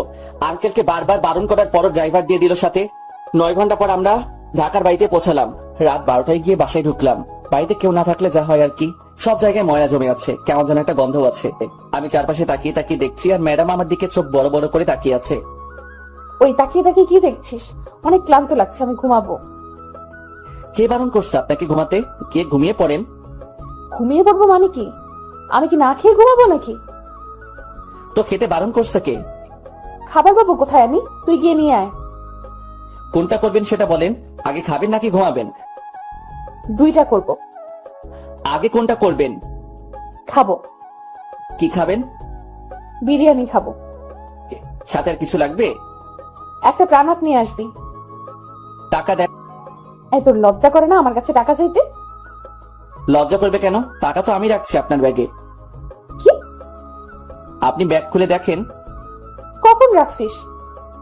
রাখছি বলা যাবে না, এখন টাকা দেন, না হলে পরে কিছুই পাবো না। এই নে। 200 টাকা দিয়ে কি পাবো ম্যাডাম? কি পাবি তুই বল? 2টা বিরিয়ানি প্যাকেট পাবো আর একটা প্রাণাপ পাবো। ঠিক আছে, তো আর কি? আর কি মানে? সকালে নাস্তা যে করবেন, আটা ময়দা কিছু তো একটা লাগবে। বেশি কথা বলবি না। সকালেও বাইরে থেকে নিয়ে আসবি, এখন তাড়াতাড়ি যা। যাচ্ছি। এই দাঁড়া। আবার কি? আমি কি দাঁড়িয়ে থাকবো? বসতে কে বাধা দিল আপনাকে? আমি কি এই ময়লায় বসবো নাকি? পরিষ্কার করে দিয়ে তারপর যাবি। পারবো না। আপনি ঘুমাবেন, আপনি করেন। মাথা গরম করাবি না বলে দিলাম। মাথা গরম হলে তো ভালো। কেন? চায়ের জন্য পানি গরম করব। তোরে খাইছি, দাঁড়া। কে শুনে কার কথা? মাই খেতে না চাইলে দৌড়া রোমিও। খাবার নিয়ে বের হয়ে ল্যাম্পপোস্টের আলোয় চুপচাপ হাঁটছি আর ভাবছি, কি দেখে কি হয়ে গেল। ছিলাম বডিগার্ড, আর এখন বড় হয়ে গেলাম। তাও আবার যে সে বড় না, বডিগার্ড থেকে বড়। বডিগার্ড বড় হয়ে গেলাম। কি কপাল আমার! কয়জনের ভাগ্যে এমনটা হয়? ভাবতে ভাবতে বাসায় পৌঁছালাম। কলিং বাজানোর সাথে সাথে দরজা খুলে দিল ম্যাডাম। এই বান্দর, তুই এতক্ষণ কি করছিলি বাইরে? খাবার আনতে গেছি। এতক্ষণ লাগে? সময় লাগবে না নাকি? তাই বলে এতক্ষণ লেট করবি? আমি সেই কখন থেকে বসে আছি তোর জন্য। সূর্য কোন দিকে উঠলো? রাতের আকাশে তুই সূর্য দেখছিস কোথায়? সেটা পরের কথা। আগে বলেন, আমার জন্য অপেক্ষা করার কারণ কি? খিদে লাগছে, কখন খাবার নিয়ে আসবি তাই। ও, এই নিন আপনার বিরিয়ানি। বসবো কোথায়? ও আল্লাহ, আমার উঠাই নাও না কেন? কোথায় বসবো সেটাও নাকি আমি ঠিক করে দিব? ওই চুপ, সব জায়গায় তো ময়লা জমে আছে, কোথায় বসবো? তুই সোফাটা পরিষ্কার করে দে, আমি সোফায় ঘুমাবো। হ্যাঁ, শখ কত, আমি ঘুমাবো ফ্লোরে, আপনি যে কোনো একটা রুম পরিষ্কার করে ঘুমাবেন।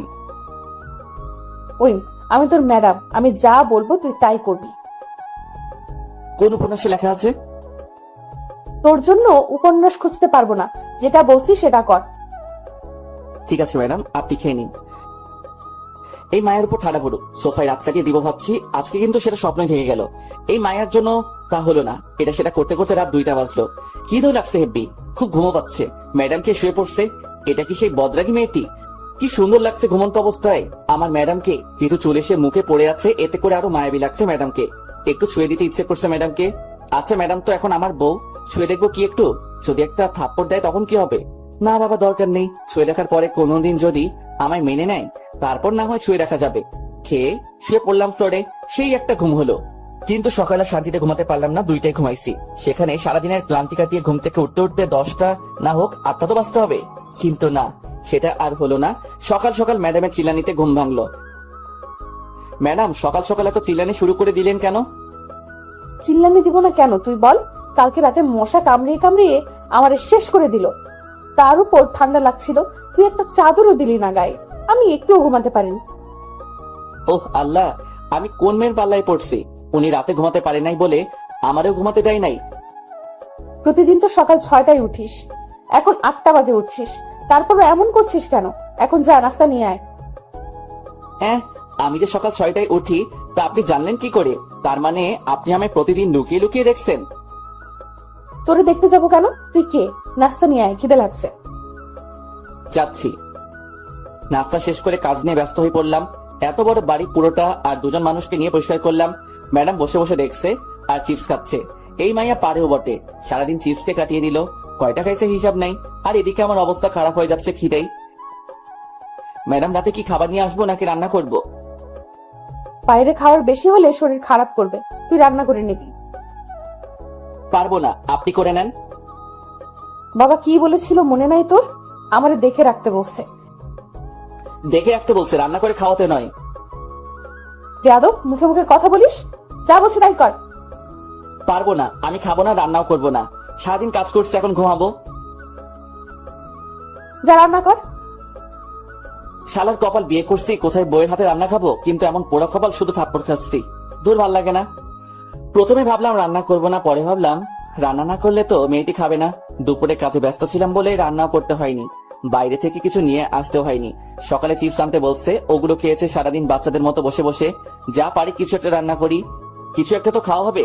রান্না শেষ করে ম্যাডামকে খেতে রাখতে গিয়ে দেখলাম গান শুনছে মোবাইলে ইয়ারফোন লাগিয়ে। সেটা ওনার বিভিন্ন অঙ্গভঙ্গির মাধ্যমে বোঝা যাচ্ছে। ম্যাডাম, ও ম্যাডাম। ওই কি হয়েছে, চিল্লাস কেন? খেতে আসেন। খাবো না, তোর খাবার তুই খা গিয়ে। না খাইলে আমার কি? রান্না করছি, খেলে খাবে, না খেলে নাই, আমার কি? আমি খাওয়া শুরু করার পরে ম্যাডাম এসে বসে পড়লো। আমি শুধু খাচ্ছি, ম্যাডাম যে আসছে সেটা আমি জানি না, এমন ভাব করছি। ওই প্লেট দে, খিদে লাগছে, খাবো তো। একটু আগে তো বললেন খাবেন না, তাহলে এখন আবার খেতে আসছেন কেন? তোরে বলবো কেন? তুই কে? আপনার বর। আবার যদি কোনোদিন তোর মুখে এই কথা শুনি তো তোর খবর আছে। আচ্ছা ঠিক আছে, আর বলবো না, এবার খেয়ে নিন। শুধু কি এই ভাত আর ডিম ভাজি? আজকের মতো এখানে শেষ করেন। আমি খাবো না। না খেলে নাই, আমার কি? আমি এগুলো খাবো না, কিছু নিয়ে আয় বাইরে থেকে। পারবো না, আমার ঘুম পাচ্ছে, ঘুমাবো। আমি কি না খেয়ে থাকবো সারা রাত? রান্না করা আছে, খেলে খাবেন, না খেলে আমার কি? আমি খাবো না। দূর, না খেলে না খাবি। রান্না করা দরকার ছিল, রান্না করছি। খেলে খাবি, না খেলে মশা খা গিয়ে। হাত পা বিছানায় ছড়িয়ে দিয়ে শুয়ে পড়লাম। বিছানা ভিজে ভিজে লাগছে কেন? তাহলে কি আমি হিসু করে দিছি? না, তা কি করে হয়? আম্মু বলে আমি নাকি ল্যাংটা কাল থেকে বিছানায় হিসু করি না। আজকে কি সে রেকর্ড ভেঙে ফেললাম নাকি? না, সেটা কি করে হয়? তাড়াতাড়ি করে উঠে বসে দেখি ম্যাডাম হাতে একটা বালতি নিয়ে দাঁড়িয়ে আছে। তার মানে আমি রেকর্ড ভাঙি নাই। ম্যাডাম পানি ঢেলে দিছে বিছানায়। ম্যাডাম, এটা কি হলো? আপনার জন্য কি একটু শান্তিতে ঘুমাতেও পারবো না? ঘুমাবি মানে কি? আমি জেগে থাকবো তুই ঘুমাবি, সেটা হবে না। অনেক ঘুমাইছিস, এবার উঠে নাস্তা রেডি কর। কালকে সারা রাত খিদের জ্বালায় ঘুমাতে পারিনি। খাবার তো ছিল, না খেলে কি করা থাকে বলেন? বেশি কথা বলবি না, নাস্তা রেডি কর। যাচ্ছি। মেয়েটি কি একটু নরম সুরে কথা বলতে পারে না?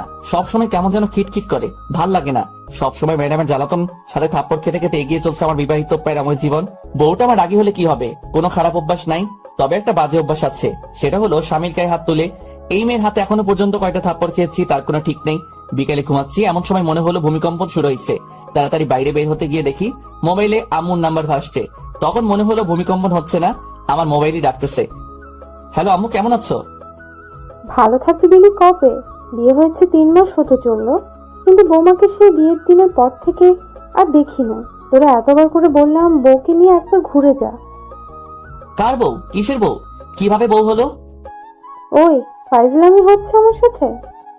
যাও, কি যে বলো না আম্মু, তোমার সাথে কি আমি ফাইজলামি করতে পারি বলো? তাহলে বল, কবে আসবি বৌমাকে নিয়ে? আমি জানি না, জিজ্ঞেস করে দেখি যাই কিনা। তুই নিয়ে আসলে তো আসবে, কালকে নিয়ে আসবি। আচ্ছা দেখি কি করা যায়। দেখা দেখি কাজ নাই, কালকে আসতে হবে তোদের। আচ্ছা আসবো। এ কেমন বায়না করলো আম্মু? মুরগিকে বলছে বাঘকে ডিনারের জন্য রাজি করাতে, বাঘে যদি আমারে চেপে ধরে তাহলে তো আমি শেষ। ম্যাডাম, অনেকদিন হলো কোথাও যাওয়া হয় না, চলেন কোথাও থেকে একটু ঘুরে আসি। মতলব কি সেটা বলতো? মতলব আবার কি হবে? আম্মু ফোন দিয়ে বলছে আপনাকে নিয়ে আমাদের বাড়িতে যেতে কালকে। আপনি কি যাবেন? না, আমি কোথাও যাব না, তুই যা। আচ্ছা ঠিক আছে, আমি যাব। আপনাকে যেতে হবে না? হুম। সকালে ঘুম থেকে উঠে নাস্তা বানিয়ে নাস্তা করে রেডি হয়ে নিলাম। যেতে যেতে এমনি সন্ধ্যা হয়ে যাবে, জ্যামে পড়লে তো অবস্থা হালুয়া হয়ে যাবে। তবুও রওনা দিতে দিতে 9টা বেঁচে গেল। ওই দাঁড়া, আমি যাব তো। আপনি আবার কোথায় যাবেন? আমি কি এখানে একা থাকবো নাকি? আমাকে আমাদের বাড়িতে রেখে তারপর যাবি তুই। আমি পারবো না, আপনি পথে নেমে পড়লেই তো হয়। পারবো না, তুই রেখে আসবি। আমার দেরি হয়ে যাচ্ছে, আমি আসি। আর আপনি যদি আমার সাথে যেতে চান তাহলে আমার বাড়িতে যেতে হবে, না হলে আপনার পথে আপনি যান, আমার পথে আমি যাব। তুই তো আচ্ছা ফাজিল ছেলে, আমি যেটা বলবো তোকে সেটা করতে হবে। সেটা পরে দেখা যাবে, আগে তো রওনা দেই। হুম, চল। বাস চলছে নিজের আপন গতিতে, আমরাও এগিয়ে যাচ্ছি বাড়ির দিকে। বডিগার্ডের কাজ পাওয়ার পর আর বাড়িতে যাওয়া হয়নি। আজ অনেকদিন পর যাচ্ছি। ম্যাডাম বসে আছে আমার পাশের সিটে আর চিপস খাচ্ছে। মেয়েটি কি কিছু পারে না চিপস খাওয়া ছাড়া? অনেকক্ষণ পর ম্যাডাম আমার কাঁধে মাথা রেখে ঘুমাচ্ছে। অনেকক্ষণ চিন্তা করে দেখলাম এখন ঘুমাচ্ছে, পরে যখন ঘুম থেকে উঠে দেখবে আমার কাঁধে মাথা রেখে শুয়ে আছে, তখন দেখে যদি থাপ্পড় লাগিয়ে দেয় তাহলে বাসের মধ্যে যা একটু সম্মান আছে সেটাও খেয়ে ফেলবে। তার থেকে বরং জাগিয়ে দেই। ম্যাডাম, ম্যাডাম ওঠেন। কি হয়েছে? ব্যথা করছে হাতে। তো আমি কি করব? আপনার জন্য তো এমন হলো। আমি কি করছি? আপনি যদি আমার কাঁধে মাথা না রাখতেন তাহলে ব্যথাও হতো না। এই, তোর লজ্জা করে না? একটা মেয়ের মাথা কাঁধে রাখতে পারিস না? আমার কি ঠেকা পড়ছে যে আপনার মাথা আমার কাঁধে রাখবো? বেশি কথা বলিস কেন?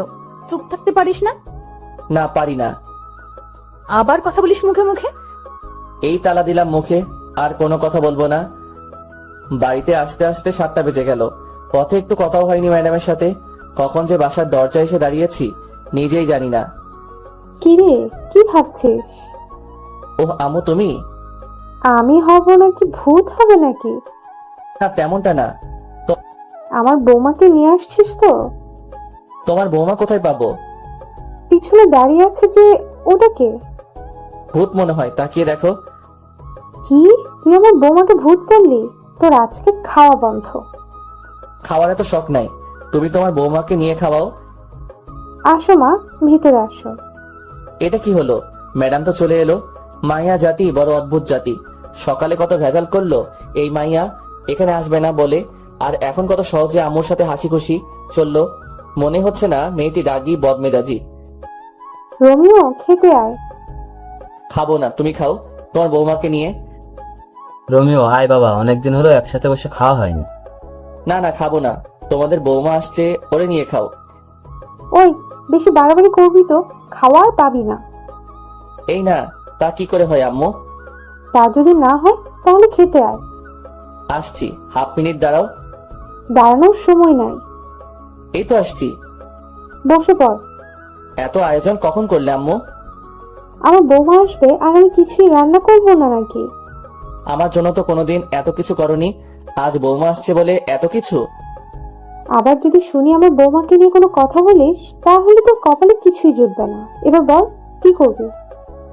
কিছুই বলবো না আর, এই চুপ করলাম। বাপরে বাপ, এ কেমন বিচার! আম্মু দেখছি ম্যাডামের দিকে ঝুঁকে পড়ছে। এই মায়া কি কোনো জাদু জানে নাকি? যদি এমন জাদু আমি জানতাম তাহলে কবে ম্যাডামকে ঠুক্কো বউকে পটিয়ে নিতাম। খাওয়া শেষ করে বাইরে গিয়ে একটু ঘোরাঘুরি করে বাসায় এসে ফ্রেশ হয়ে আমার রুমে ঘুমাতে গেলাম। রুমে ঢুকে দেখি ম্যাডাম বসে আছে বিছানায়।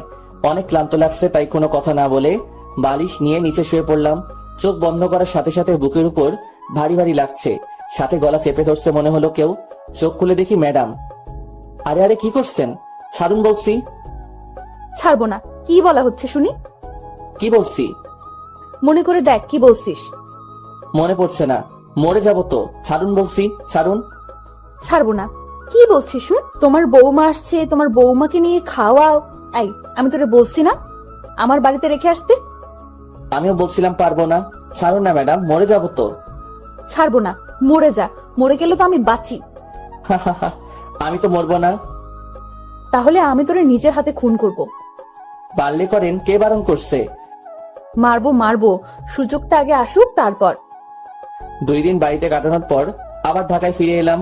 তারপর থেকে আগের মতোই চলছে, সব সময় প্যারা দিয়ে চলছে। ম্যাডাম, থুক্কু, বউ। পরদিন বিকালে, এই রোমিও, কেমন আছো? ভালো, তুমি? ভালো থাকতে তুমি কোথায় দিচ্ছ? আমি কি করছি?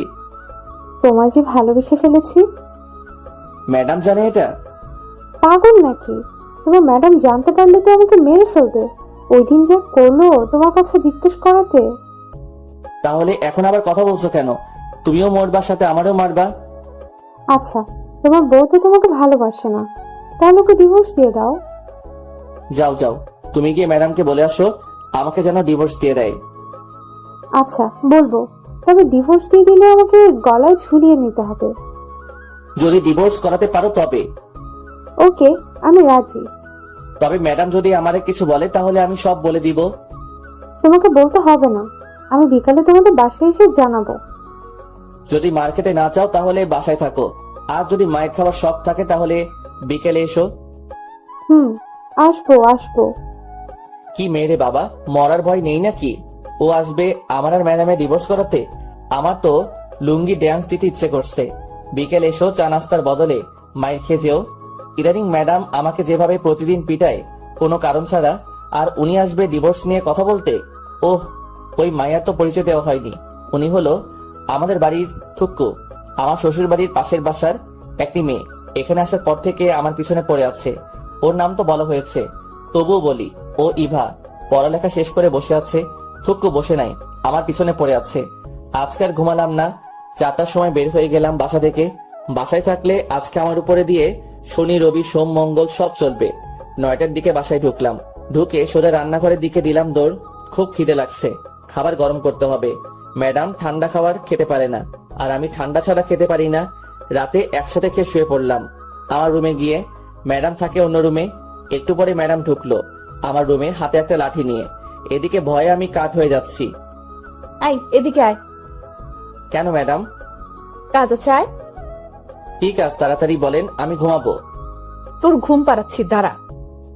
আরে আরে ম্যাডাম, আমাকে মারছেন কেন? আমি কি করছি? তুই পাশের বাসার রিভা পেতনিকে কি বলছিস? বিশ্বাস করেন ম্যাডাম, আমি কিছু বলি নাই। তাহলে ও কি আমার বোকা বানাইছে? হতে পারে। তার মানে তুই বলতে চাচ্ছিস আমি বোকা? সেটা কখন বললাম? তাহলে কি বলছিস? কিছু বলি নাই। আবার মিথ্যা কথা বলছিস? তোরে তো আজকে শেষ করে দিব। আমি কিছু করি নাই তো ম্যাডাম, সব দোষ ওই ইভার। ইভা, তুই ওরে বলিস নাই আমার ডিভোর্স দিয়ে ওরে বিয়ে করবি? বলিস নাই? ম্যাডাম আমি এটা বলি নাই, ও আপনাকে মিথ্যা বলছে। তুই বলছিস, আমি লুকিয়ে লুকিয়ে সব শুনছি। কি? আপনি এমন কেন ম্যাডাম? লুকিয়ে লুকিয়ে অন্যের কথা শুনছেন, এটা ঠিক না। তুই আমারে কোনটা ঠিক আর কোনটা ঠিক না সেটা শিখাইতে আসবি না, আমি সব জানি। জানলে ভালো। এখন আমি ঘুমাবো, অনেক মাইর খাইছি। কি? তুই ঘুমাবি? হুম। তোরে আমি ঘুমাতে দিব না। তোর কাজ হলো আজকে সারা রাত আমাকে পাহারা দেওয়া। পারবো না। না পারলে আবার শুরু করব, তখন বুঝবি। আবার শুরু করার দরকার নেই, আমি রাজি। চল। হুম। বাইরে না, রুমের ভেতর এসে পাহারা দিবি। ভিতরে কেন? বাইরে থেকে দিলে কি হবে? যেটা বলছি সেটা কর। হুম। ঘুমে মাথাটা কেমন করছে, আর এই মাইয়া দাঁত বের করে হাসছে। ইচ্ছে করছে ঘুষি মেরে দাঁত ভেঙে দেই। দেখ দেখ, দাঁত খেলাচ্ছে আবার। এ ম্যাডাম, এই চিল্লাচ্ছিস কেন? আমি ঘুমাবো। তোরে ঘুমাতে দিচ্ছে কে? এটা তোর শাস্তি। আমি কি অপরাধ করছি? তুই ইভার সাথে কথা বলছিস, সাথে ওরে পাঠাইছিস ও যেন আমাকে বলে আমি যেন তোকে ডিভোর্স দিয়ে দিই। কি? ও আমাকে বলছে তোমার বউ তো তোমাকে ভালোবাসে না, আমি তোমাদের ডিভোর্স করিয়ে দিব। আবার এটাও বলছে যে ও যদি ডিভোর্স করিয়ে দিতে পারে তাহলে আমি যেন ওকে গলায় ঝুলিয়ে নেই। কি? এটা বলছে তোরে? আর তুইও রাজি হয়ে গেছিস? রাজি হয়নি তো, শুধু বলছি পারলে ডিভোর্স করাও। তবে রে হারামি, আজ তোর একদিন কি আমার যতদিন লাগে লাগুক, তোর শেষ করে ফেলবো। চিচি, বরকে কেউ এভাবে মারে? এত শক্তি আসলো কিভাবে? উফ, কি ব্যথা! এত মেরেও যদি ঘুমাতে দিত তাহলে ভালো হতো, কিন্তু মহারানী সেটা করলো না। উল্টা সারা রাত নিজেও ঘুমাইনি, আমাকেও ঘুমাতে দেয় নাই। ভোর 5টার দিকে ঘুমিয়ে পড়লাম। ঘুম থেকে উঠে দেখি ম্যাডাম নেই। সারা বাড়ি খুঁজেও যখন পেলাম না, তখন ছাদে গিয়ে দেখি ইবার সাথে লাগছে। মাথায় ঢুকছে না আমাকে নিয়ে এত ঝগড়া করছে কেন। আমাকে ম্যাডাম নিজে তো স্বামী মানতে চায় না, তাহলে কি দরকার ইবার সাথে ঝগড়া করার আমাকে নিয়ে?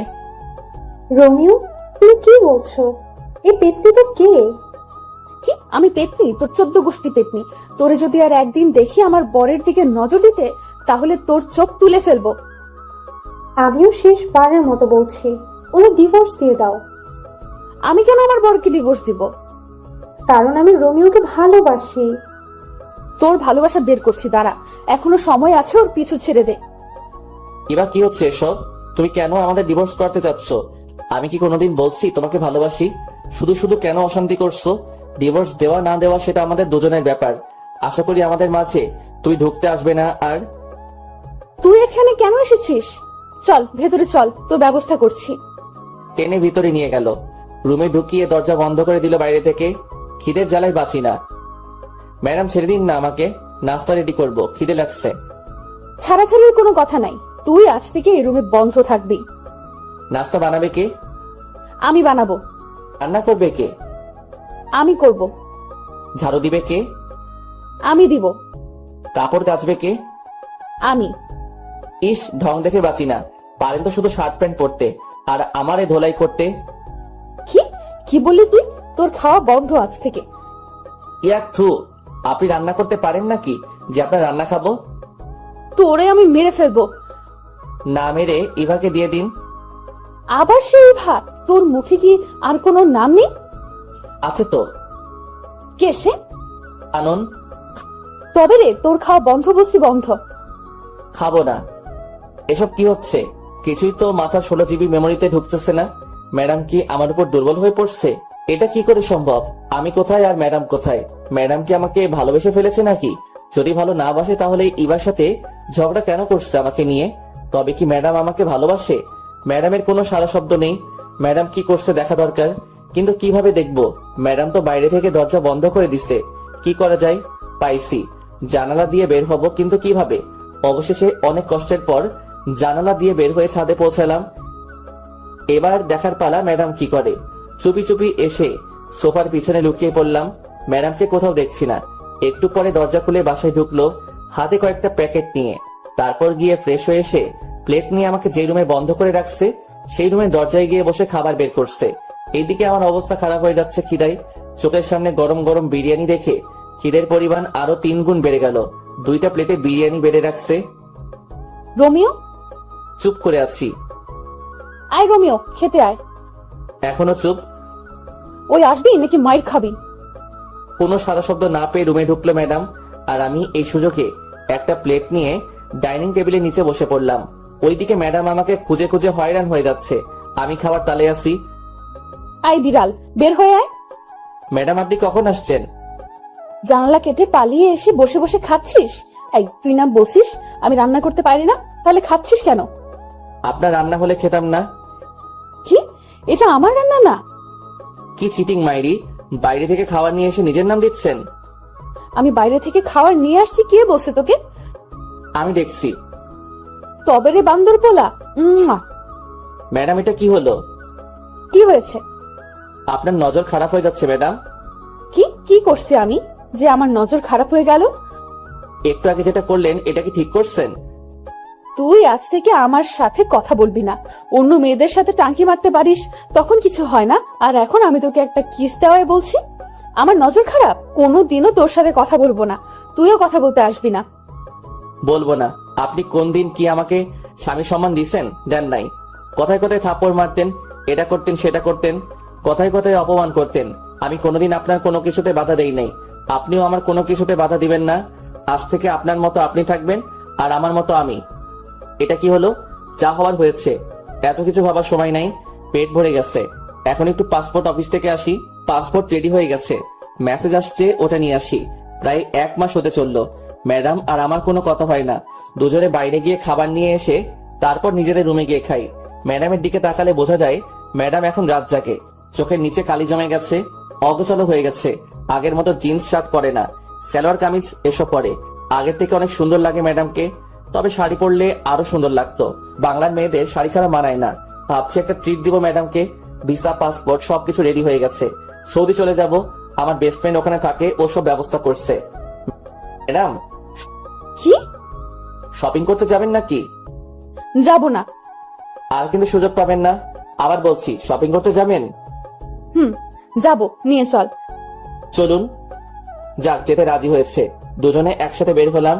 রিক্সার জন্য দাঁড়িয়ে আছি। এমন সময় দেখি ইভা আসছে। ইভা যদি কিছু বলে এখন, তাহলে আমার আর রক্ষা নাই।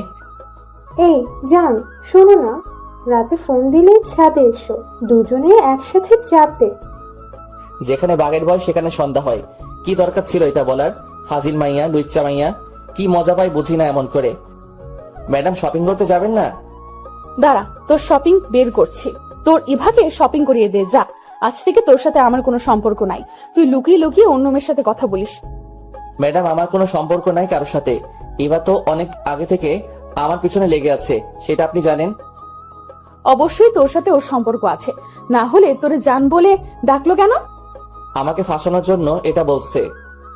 আমি এত কিছু শুনতে চাই না। তোর সাথে সম্পর্ক আছে ওর, না হলে তোরে জান ডাকলো কেন? তুই কোনো কথা বলবি না। হন হন করে বাসায় চলে গেল। ট্রিট আর দেওয়া হলো না। এই ইভার জন্য এত কিছু হলো। কি দরকার আমাকে জান বলে ডাকার? বিয়ের এতদিন পর বউকে থুক্কু ম্যাডামকে শপিং করে দিতে চাইছিলাম, সেটা হলো না এই ইভাটার জন্য। বাড়িতে গিয়ে দেখি ম্যাডাম দরজা বন্ধ করে বসে আছে। ভিতর থেকে ফুপানো শব্দ আসছে। শুধু শুধু ইভার জন্য আজকে ম্যাডাম কাঁদছে। শালার মাইয়া, তোর জন্য আমার লক্ষ্মী বউটা কাঁদছে। ইচ্ছে করছে ইভা মায়াটারে মেরে নাক ভেঙে দেই। ম্যাডাম, খেতে আসুন। খাবো না, তুই খা তোর ইভাকে নিয়ে। ম্যাডাম, বিশ্বাস করেন, ওই মাইয়া এটা আপনাকে রাগানোর জন্য বলছে। আমি শিওর। তোরে আমি বিশ্বাস করি না। আমি যে ভালো না সেটা আমি জানি। এবার খেতে আসুন। খাবো না বলছি, খাবো না। আবার যদি খেতে ডাকিস তাহলে তোর খবর আছে। আচ্ছা ঠিক আছে, ডাকবো না। তবে আন্টি ফোন নিয়ে যেতে বলছে, যাবেন নাকি? সেটা দেখা যাবে, তুই কোনো কথা বলবি না। আমার এত ঠেকা পড়ে নাই আপনার সাথে কথা বলতে। আমার সাথে কথা বলা লাগবে কেন? তোর তো অনেকে আছে কথা বলার জন্য। লুচ্চা পোলা, দূর হও আমার সামনে থেকে। আমি কি আপনার সামনে নাকি যে দূর হব? চুপ কর লুচ্চা পোলা। ঘরে বউ রেখে অন্য মেয়ের পেছনে পড়ে থাকিস? তোর সাথে কোনো কথা নেই। আমার এত শখ নেই আপনার সাথে কথা বলার। কে ঝগড়া করবে এই পাগলিটার সাথে?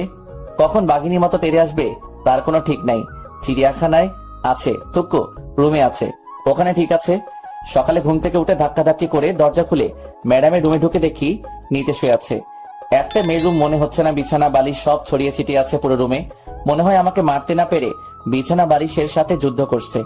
দেখে মনে হচ্ছে ভাজা মাছটা উল্টে খেতে জানে না। কি মায়াবী লাগছে পাগলিটাকে। কাঁপছে দেখে কপালে হাতে রেখে বুঝতে পারলাম জ্বরে অবস্থা খারাপ হয়ে যাচ্ছে। বিছানায় শুয়ে দিয়ে ডাক্তারের কাছে ফোন দিলাম। একটু পরে ডাক্তার এসে দেখে গেল মাথায় পানি দিতে বলে গেল। ডাক্তার যাওয়ার পর থেকে পানি দিচ্ছি। অনেকক্ষণ পর চোখ বড় বড় করে তাকিয়ে আছে। ম্যাডাম, কেমন লাগছে? তোর জন্য সব হয়েছে। ম্যাডাম, বেশি কথা বলা যাবে না, চুপচাপ শুধু উত্তর দিবেন। তবে রে, কেমন লাগছে বলেন। ভালো না। মাথাটা মুছে নিন, আমি নাস্তা রেডি করে আনি। খাবো না। দেখা যাবে। ম্যাডাম, হাঁ করুন। আমি খেতে পারবো, তোর কষ্ট হবে না। তাহলে খেয়ে নিন, আমি মেডিসিন নিয়ে আসি। আমি মেডিসিন নিব না। নিতে তো হবে, না হলে সুস্থ হবেন কি করে? সুস্থ হওয়া লাগবে না, তোর জন্য তো আমার এই অবস্থা। বেশি দিন সহ্য করতে হবে না, চলে যাব। কি বললি? আবার বলতো, শুনতে পাইনি। না ম্যাডাম, কিছু না। একটু একটু করে সুস্থ হচ্ছে ম্যাডাম। 2 দিন পর রাতে আবার জ্বর আসে ম্যাডামের। সারা রাত মাথায় পানি দিয়ে সকালে নাস্তা রেডি করে নিয়ে গেলাম, খাইয়ে দিতে চাইলাম, কিন্তু ম্যাডাম আমার হাতে খাবে না। নিজেই কাপা কাপা হাতে খেলো। কত স্বপ্ন ছিল বউটা নিজের হাতে আমাকে খাইয়ে দিবে, আমিও নিজের হাতে বউকে খাইয়ে দিব। রাতে বউ আমার বুকে মাথা রেখে ঘুমাবে। গভীর রাতে দুজনে একসাথে চন্দ্র বিলাস করব, এক মগে কফি খাবো, নদীর পাড়ে দাঁড়িয়ে দুজনে একসাথে গোধূলি বিকেল দেখব। কিন্তু কিসের কি, স্বপ্ন স্বপ্নই রয়ে গেল। রাতে ম্যাডামের জন্য খাবার নিয়ে গেলাম। ম্যাডামের হাতে প্লেট দিয়ে দিলাম, জানি আমার হাতে খাবে না তাই দিয়ে দিলাম। ম্যাডাম খেয়ে নিন। খাইয়ে দে। ম্যাডাম খেয়ে নিন তো, ঘুমাবো, ভাল লাগছে না। আমাকে খাইয়ে দে, না হলে খাবো না। খাইয়ে দিতে পারবো না, খেলে খাবেন, না খেলে উপোস থাকেন। তুই তো জানিস আমি উপোস থাকতে পারি না, খাইয়ে দে না। আমি পারবো না, তাছাড়া এখন তো আপনি অনেকটা সুস্থ, নিজের হাতে খেতে পারবেন। তাহলে তুই খাইয়ে দিবি না? না। তাহলে আমিও খাবো না। যখন খাইয়ে দিতে চাইছিলাম তখন তো খেতে চাওনি, এখন কেন খাইয়ে দিতে হবে? সেটা আমার ব্যাপার, তুই খাইয়ে দিবি কিনা বল। আচ্ছা বাবা, ঠিক আছে, আমি খাইয়ে দিচ্ছি, হা করেন। এই তো লক্ষ্মী বর আমার। দরকার নেই আপনার বর হওয়ার। অন্য কারো হতে যা, তারপর দেখবি আমি কি করি। বকবক না করে খেয়ে নিন তো। খাচ্ছি তো। ম্যাডাম আপনি তো এখন সুস্থ। তো আন্টি ফোন দিয়ে বলছে যেতে। তো যেতে হবে, আমাকে বাড়িতে যেতে হবে আপনাকে রেখে। তুই যাবি না? যাবো তো, চলেন কালকে রওনা দেই। আচ্ছা ঠিক আছে। রাতে ম্যাডামের জ্বর আসতে পারে ভেবে সোফাতে শুয়ে পড়লাম। কিছুক্ষণ পর মোবাইলটা ডেকে উঠে তাকিয়ে দেখি কানন ফোন দিচ্ছে। হঠাৎ করে কানন ফোন দিল কেন ভাবতে ভাবতে ফোনটা রিসিভ করলাম। তাকিয়ে দেখি ম্যাডাম ঘুমাচ্ছে। হ্যালো কানন, বলো। দুলা ভাই কি করছেন? শুয়ে আছি, তোমার কি খবর? এই তো আছি। আমাদের বাসায় কবে আসবে? কালকে আসবো। তাহলে কালকে দেখা হবে, কথা হবে। এখন রাখি, বাই। বাই। এই এদিকে আয়। কি হলো ম্যাডাম, মাথায় পানি দিতে হবে? না এদিকে আয়। বলেন। কার সাথে লুতুপুতু করছিস? ছি ছি, কি বলেন এসব ম্যাডাম? আমি তো কারোর সাথে কিছু বলি নাই বা করিও নাই। আর মিথ্যা বলতে হবে না, আমি সব নিজের কানে শুনেছি।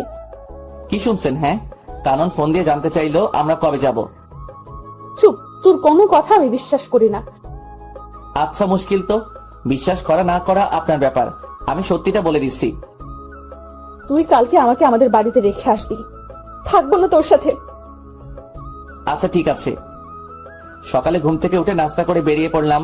সন্ধ্যায় গিয়ে শ্বশুর বাড়িতে পৌঁছালাম। সবার সাথে আড্ডা দিয়ে নিজের বাড়ির দিকে রওনা হলাম। বাড়িতে গিয়ে কয়েকটা দিন আব্বু আম্মুর সাথে কাটাবো। কিছু বন্ধু আছে, ওদের সাথে কিছু সময় কাটাবো, কখন আবার দেখা হবে। রাতে কে শুয়ে পড়লাম। আব্বু আম্মুও জানে আমি যে চলে যাব, তবে ম্যাডামদের বাসার কেউ এখনো বিষয়টা জানে না। ভাবছি যেদিন ফ্লাইট সেদিন জানাবো। 30 তারিখে রাত 2টার সময় ফ্লাইট, সবকিছু ঠিকঠাক। ইচ্ছা ছিল যেদিন যাব সেদিনই ম্যাডামকে জানাবো, সবাইকে জানাবো, কিন্তু এত খুশি লাগছে যে কি বলবো, তাই ফোন দিলাম। আসসালামু আলাইকুম আন্টি। ওয়ালাইকুম আসসালাম। কেমন আছো বাবা? জি আন্টি ভালো, আপনি কেমন আছেন? আমিও ভালো। তবে তুমি কিন্তু খুব খারাপ একটা কাজ করছো। ওদিন না থেকে চলে গেলে কেন? আন্টি বাড়িতে একটু কাজ ছিল। আন্টি যে কথা বলার জন্য ফোন দিছি তা হলো 30 তারিখে রাত 2টার সময় আমার ফ্লাইট। কি বলছো এসব? আজকে আমাকে জানাচ্ছ সবকিছু ঠিক করে? আগে জানাইনি তো কি হয়েছে, এখন তো জানতে পারছেন। ম্যাডাম জানে না, ওনাকে জানিয়ে দিন।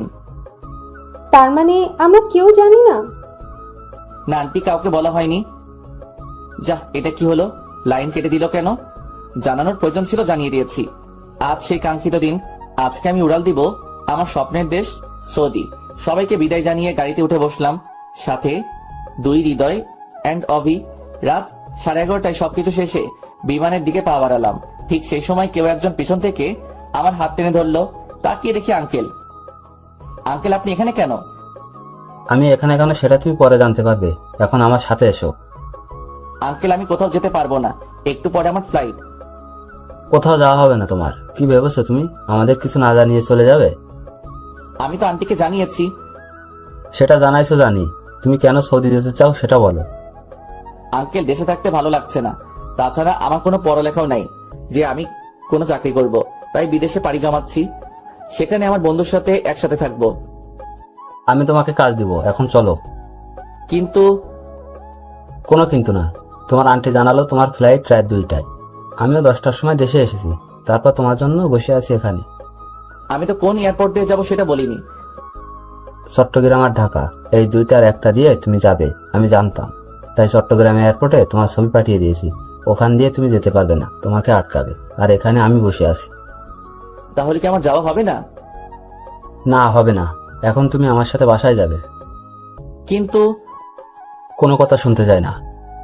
অবশেষে আমি আমার শ্বশুরের বাসায় ম্যাডামের রুমের সামনে দাঁড়িয়ে এখানে আসার পর থেকে শুনছি ম্যাডাম রুম থেকে বের হচ্ছে না, খাচ্ছে না, শুধু কেঁদে যাচ্ছে আর বলছে রোমিওকে এনে দাও। কয়েকবার ডাকার পরও ম্যাডাম দরজা খুলছে না। তারপর আর কি, আমার দানবের মতো দেহটা দিয়ে ধাক্কা দিয়ে দরজা খুলে দেখি ম্যাডাম ফ্লোরে বসে আছে, চোখ দুটো লাল হয়ে আছে। ম্যাডাম আসবো তাকিয়ে আছে, কোনো কথা বলছে না। ম্যাডাম কথা বলবেন নাকি চলে যাব? আরে ম্যাডাম কাঁদছেন কেন? আমি তো কোথাও যাইনি। কি করে ভাবলি আমি তোকে যেতে দিব? আমার কথা একবারও মনে পড়েনি? বল, আমাকে একা রেখে কেন চলে গেলি? কোথায় গেলাম? যেতে তো চাইছিলি, বল কেন এমন করলি? তোরে ছাড়া আমি থাকতাম কি করে বল? সেটা আমি কি করে বলবো? কি করে বলবি মানে? আমার বুকের বাপাসের জায়গা করে নিয়ে এখন বলছিস তুই কি করে বলবি? তুই জানিস না আমি তোরে ভালোবাসি? ম্যাডাম আপনার কিন্তু নজর খারাপ। হ্যাঁ, নজর খারাপ হয়েছে আমার। এমন একটা ছেলে চোখের সামনে থাকলে যে কোনো মেয়ের নজর খারাপ হবে। তাহলে এবার দোষ কি? তুই আবার ওই পেতনির নাম নিয়েছিস? তোরে আজকে কি আর করবেন? দেখ কি করি। মুয়া। ম্যাডাম সত্যি বলছি, আপনার নজর পুরো খারাপ হয়ে গেছে। আমি তোর ম্যাডাম না, তোর বউ, ঠিক আছে? তাছাড়া নজর তো অন্য কারোর জন্য খারাপ হয়নি, আমার বরের জন্য খারাপ হয়েছে। তবে আমি কিন্তু একটা জিনিস খুব মিস করব। কি? থাপ্পড়। তোরে তো প্রতিদিন থাপ্পড় দিব। আমি রান্না করতে পারবো না আজ থেকে। আমি সব করব, তুই শুধু আমাকে ভালোবাসবি, আর কোনো মেয়ের দিকে তাকাতে পারবি না। ঠিক আছে মহারানী, আমি রাজি। আমাকে আজ থেকে তুমি করে বলবে, ভুলেও যেন ম্যাডাম ডাক না শুনি। আচ্ছা ঠিক আছে। দুলা ভাই, আপনাদের রোমান্স শেষ হলে এবার খেতে আসুন। খেয়ে শুয়ে পড়লাম। আমি আগে যে রুমে থাকতাম সেই রুমে। একটু পরে ম্যাডাম থুক্কু বউ আসলো। কি ভাবছো? ভাবছি বিয়ে করছি, বউ পাইছি, ভালোবাসাও পাইছি, কিন্তু কিন্তু আবার কি? বাসরাত তো পাইলাম না। তবে রে বান্দর বলা। এই বলে ম্যাডাম থুক্কু বউ আমাকে জড়িয়ে ধরলো। Light off. আর কিছু জানতে হবে না, আপনাদের বাসরাতে দেখতে পাবেন যা হবে। আচ্ছা মুশকিল তো, আপনাদের বলছি না লাইট অফ, এখনো এখানে কি? অনেক তো দেখলেন, যান এবার।